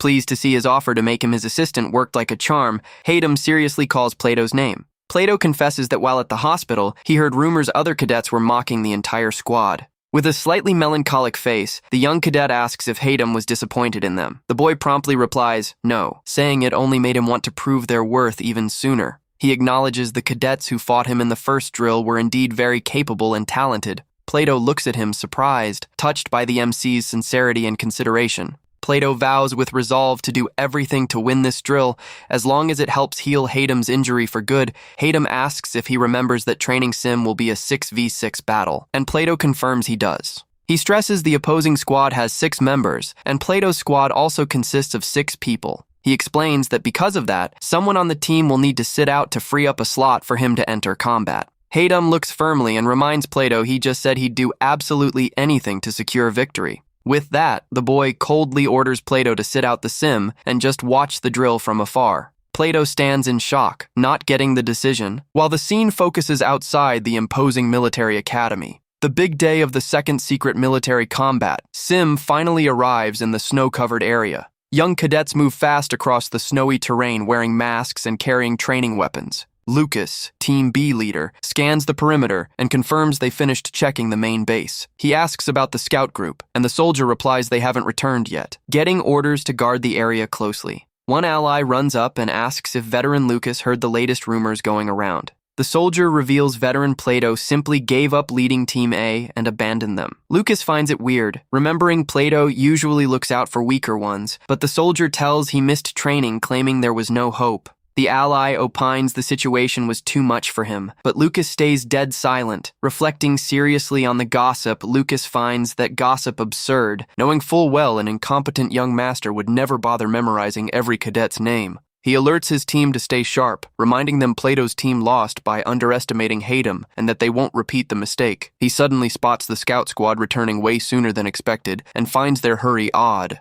The out-of-breath scout says he found something very strange and needs to show him immediately, getting his attention. He reveals there's a young child lying in the snow right in front of their camp. The soldier realizes the little boy is Haydam himself, but Lucas suspects that if it's a trap, it's too obvious to work. Lucas deduces Team A really collapsed, questioning if they truly had to reach such a pathetic, desperate point. He concludes the other team's members simply ditched Haydam alone in the snow over a simple exercise. The scene cuts to Team B's main base, where quick footsteps break the quiet snow. The camp cadet complains Lucas is taking too long to return and hopes nothing bad happened to him. Vons, the black-haired, green-eyed cadet from Team B, tells his ally to stop jinxing, knowing Lucas is super cautious. He arrogantly asserts Lucas probably already beat the 10-year-old kid when he hears steps drawing near. The soldier smiles, relieved seeing leader Lucas finally return to their base. However, in an instant, the young cadet's expression turns to complete amazement at the sight Lucas appears carrying little Haydam in his arms,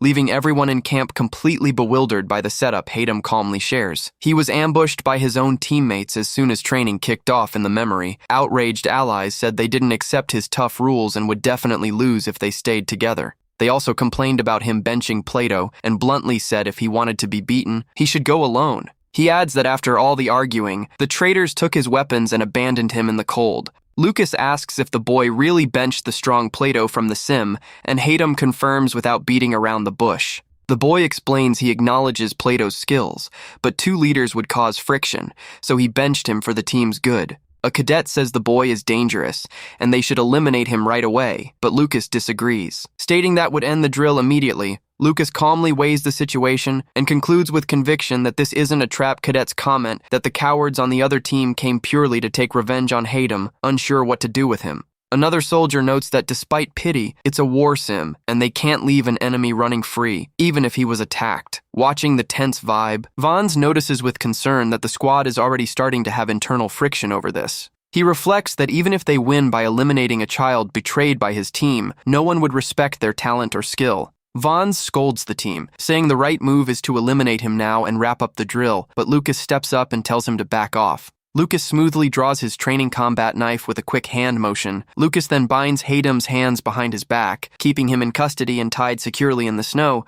Vons questions him surprised, but Lucas simply replies firmly that he's already heard all teammates' thoughts. He decides to keep Haydam there and focus on taking down regular Team A cadets, ordering Cohen and Harry to guard the hostage and flag. He warns the rest of the squad will advance on the enemy camp, while Haydam watches his tied hands with serenity. Lucas and his team sprint across the snowy ground, aiming to close out the skirmish quickly and efficiently. Vons runs alongside the leader and frankly confesses he was quite disappointed with his stance in that situation. He asks if the main point of this whole sim wasn't to teach the arrogant 10-year-old kid a lesson. Lucas counters that if they win the drill fairly, the boy can't brag like before anyway. Other cadets agree they don't want a shameful win, but one gets annoyed and tells everyone to shut up and focus on the objective. Suddenly, the intense flash of a red flare cuts through the dark sky, startling Lucas and his whole squad. The cadets panic realize the flare was fired right next to their main camp. Lucas runs frantically back to camp and opens his eyes wide in complete shock at what he finds there. Team B's flag is completely smeared with paint, and Hayden stands right beside it with a stained uniform. Lucas rushes frantically toward the staggering boy, asking what happened there while they were away. The boy shares that while they were out, his former teammates showed up to try and steal the flag. Lucas asks where guards Cohen and Harry are, and Hayden explains they were dragged off somewhere right after firing the flare. He reveals he used his own body to shield the flag. Knowing ally attacks don't count as elimination under the rules, Lucas cocks his weapon thoughtfully, realizing the gravity of the situation. If that whole story is true, Team B's leader deduces the Team A traitors must still be hiding somewhere nearby. The soldier offers to guard the boy and flag, suggesting Lucas run patrol and promising to shoot the boy if he hears noise. Lucas seriously nods in agreement, accepting the plan proposed by his teammate. He entrusts guard duties to Vons and prepares to head out with the rest of the squad to hunt invaders in the forest. The boy silently watches the backs of the squad speeding away into the frozen woods. He lets out a long sigh and unties the rope around his hands with extreme ease, revealing he was never truly bound. Vons points his rifle directly at the boy's head, telling him to drop the pathetic, ridiculous act. Hayden simply grins with confidence and comments that his rival sent all his teammates away just to pull that off. Vons says the others were too stupid for falling for his tricks and unable to think clearly. He presses the gun firmly against Hayden's forehead, asserting that now that they're alone, he can end the training right here. Vons rants angrily that he's never seen such an unbearable, annoying child in his entire life. The boy counters, saying he knows someone very well who constantly complains and grumbles just like the cadet. Vons rests his finger on the trigger, annoyed, thinking the MC is just someone who talks big without action. Hayden keeps the calm smirk on his face and says he'd like to correct just one small detail of the chat. He ironically asks if they're really in a one-on-one duel. Suddenly, an ally silently emerges from behind Vons in the snow. Pointing a gun directly at him, Vons goes into shock, while a memory shows Hayden asking Plato to sit out the drill for the team's good. In the memory, the boy says he needs a special favor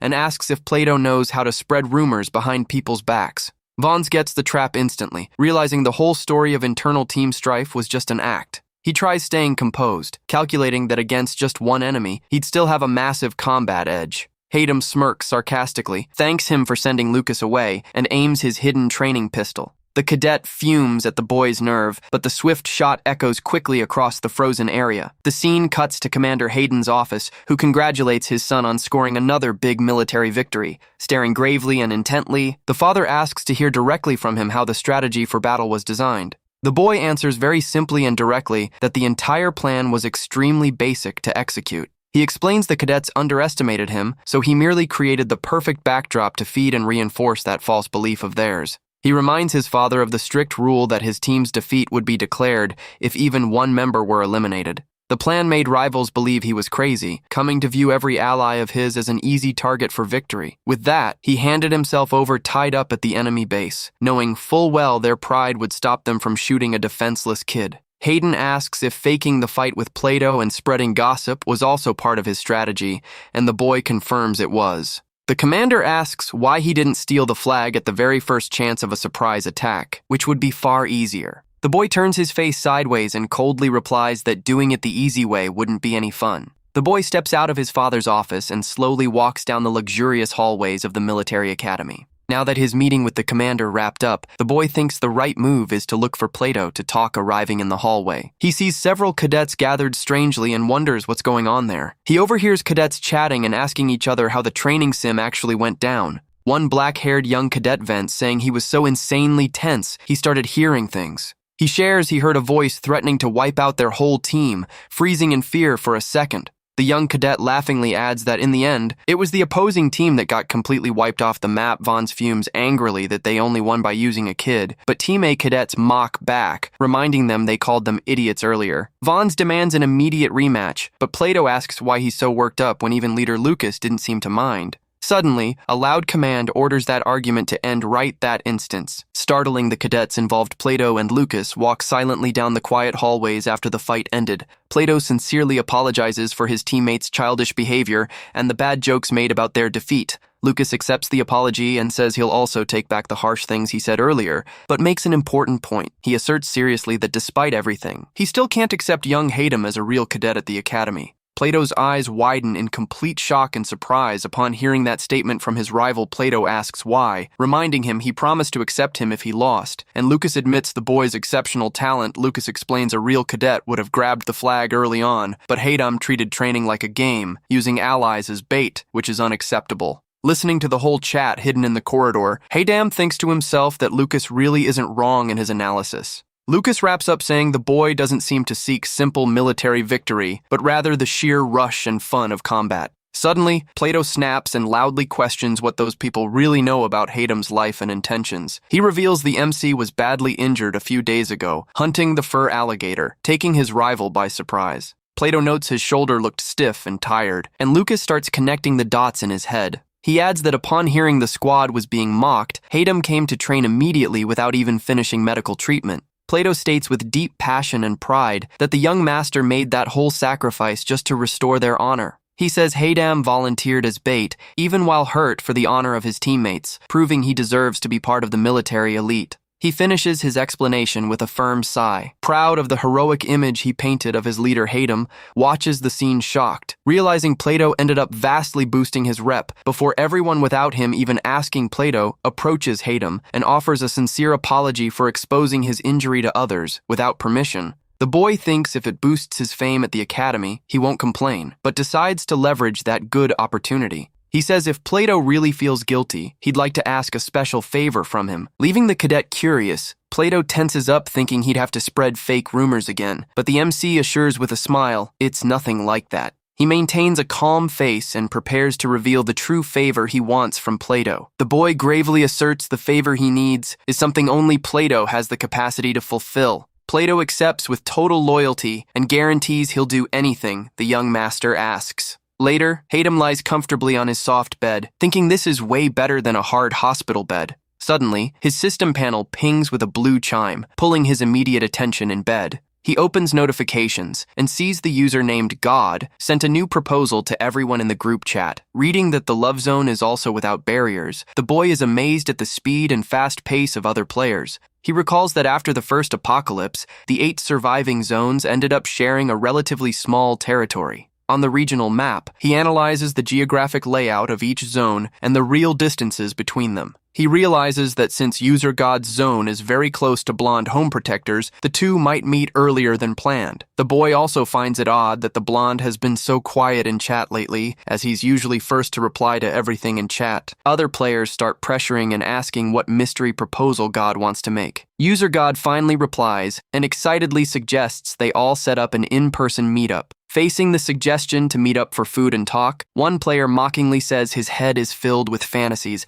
Haydam suspects their naivety, calculating there's definitely a very different reason behind that meeting invite. He ponders that, being all just 10-year-old kids with no resources, wanting to meet up without ulterior motives makes zero sense. User drug addict messages demanding God be honest if he has other motives, catching Haydam's attention. God defends himself, saying it was just a courtesy, and asks how they'll stop the apocalypse together if they can't trust each other. Drug addict complains, bringing up the scam of the 2 dopamine addicts, and the boy grumpily thinks he fell for that scam too. Finally, the user sends a direct message stating God seems to think he doesn't know her true identity. The black-haired girl with a golden hairpiece widens her eyes, reading the revelation that the other player actually knows her. She gives a faint, intrigued smirk at that bold reply in chat. Watching the sunset on the balcony, she thinks to herself the guy finally managed to grab her attention in chat. User Junkie confidently insists on his claim that he knows her very well. She quickly types asking if he's really 100% sure he truly knows her. Junkie explains he's already seen her in the game community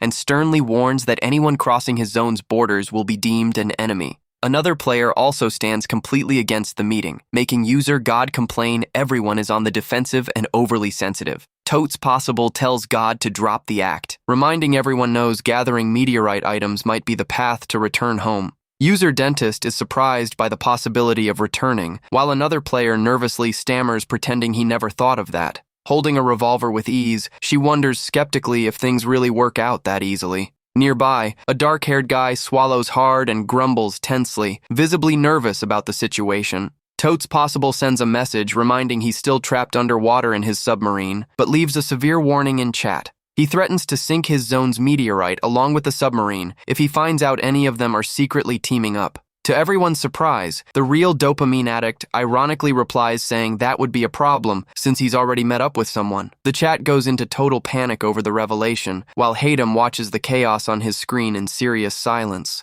The boy knows full well that, in reality, he wasn't the one who sent that last provocative message in the group. After noticing the fraud's presence, group chat dies down, and they decide to use DMs only for security, calling off the meetup. The boy reflects that despite everything, the fraud was the one who revealed the lack of barriers and hasn't actually harmed him yet. Still, the mere existence of that mystery man gives off a very bad vibe, keeping Haydam's guard up constantly. Suddenly, rival T. Balram contacts him in private, asking if by chance the player the fraud said he met was him. Haydam confirms he was approached and took a bullet from him, but says there didn't seem to be intent to eliminate, leaving the rival confused and annoyed. The boy stays dead silent at the opponent's indignant reaction in chat. He asks what they talked about, and the rival explains the fraud used jokes and phrases identical to ones only the two of them shared in DMs. The boy begins analyzing the situation meticulously, remembering the rival had only spoken in general chat a single time. Since they only talked in DMs, it would be absolutely impossible for anyone else to know the content of those chats.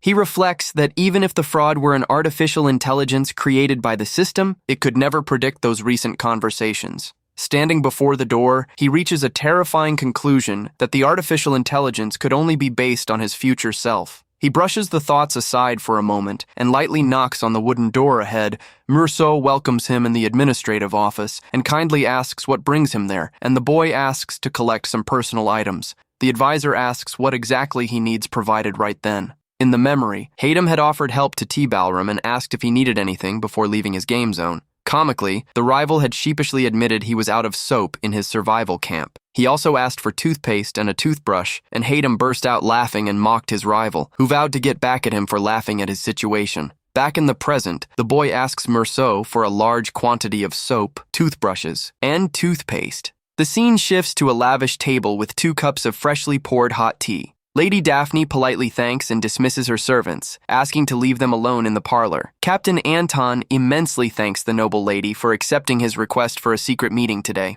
She smiles gracefully and replies, "It's nothing," commenting that it was about time to end her isolation anyway. The captain asks how things have been lately with the commander, and Daphne sighs, saying everything is always in the same routine. Anton asks seriously if she really intends to file for divorce from the leader, per the rumor spread by the kid. She locks her beautiful purple eyes on the captain and mockingly asks if he thinks she'd do that because of the boy. Anton says that hasty decision doesn't match her intellect, but Daphne angrily slams the table, cutting him off on the spot. She shouts indignantly, saying he knows absolutely nothing about who she truly is or what she actually wants in life. The captain warmly explains he's been by her side since childhood and always backed all her tough choices, like a father would. Touched by the captain's sincere words and care, the noble lady turns her gaze away and offers a sincere apology for her overreaction. She lightly clenches her fist over her dress and bitterly admits she was the one who chose to marry Hayden Goodman. She asks him to understand that young Haydam didn't approach out of malice and that the boy is the one who best understands her real feelings there. She fixes her teary eyes on Anton and asks if he couldn't give the boy a vote of confidence, just as he's always done for her. The captain remains, silent for a moment, thoughtfully pondering the cunning and smarts of that 10-year-old kid. Aware that the boy completely won Daphne over, Anton gathers his executives the night before and warns leadership banned them from fighting in the mission. The men revolt in the meeting asking if they'll be excluded, deducing that order was definitely set up by the kid Hatham. Anton reminds them they ran 2 sims just to take part in battle, and that even his own son ended up beaten by the boy. An executive questions the reason for the ban, but Anton explains that since the commander's allies were also barred, they have no right to complain. Anton lightly taps his fingers on the boy's photo and seriously comments on how remarkably cunning little Hatham can be. He ponders that if the child wins the battle alone, they'll be seen as useless, but demanding to join last minute would be ridiculous. Another man grumbles dejectedly, remembering that even when they participated before, they just stayed in the rear doing absolutely nothing. Anton gives a cynical smirk and comments on how insanely treacherous and dangerous that kid can be. Concerned about the faction's future, the man with the mustache asks what Captain Anton really plans to do from here on out. Anton asks where they think all the boys' authority comes from, and the ally replies obviously because he's the commander's son. Anton categorically and firmly shakes his head, while a memory shows the commander severely reprimanding his allies. The captain asserts the real issue with this whole situation is the fact that he's the only son of the late Luna Moon. He shares he interrogated slum residents and found out that woman's grave was built exactly 10 years ago. He points out the highly suspicious fact that Luna Moon's passing occurred 10 years ago. While young Hatham is also 10 years old, the two men in the meeting look at each other completely baffled, muttering in shock that would be absolutely impossible. The mustache executive asks, frightened if the captain is suggesting young Hatham might actually be a grand fraud. He reminds that the boy already proved his identity, that raising doubts would be dangerous, and that he looks strikingly like Luna Moon. Back in the flashback of his chat with Lady Daphne in the parlor, Anton suggests a fresh idea to the noble lady. Anton deceitfully says he doesn't hate the boy, while thinking to himself that they know perfectly well what Luna Moon looks like physically. He puts on a dramatic act saying losing his mother early and living as a bastard surrounded by strangers couldn't have been easy for him. He comments, Luna Moon erased all her personal data when she fled 10 years ago, and Daphne sadly nods in agreement, capitalizing on her affection for the boy. Anton says he has a suggestion, while wondering if the boy himself knows what his mother looked like.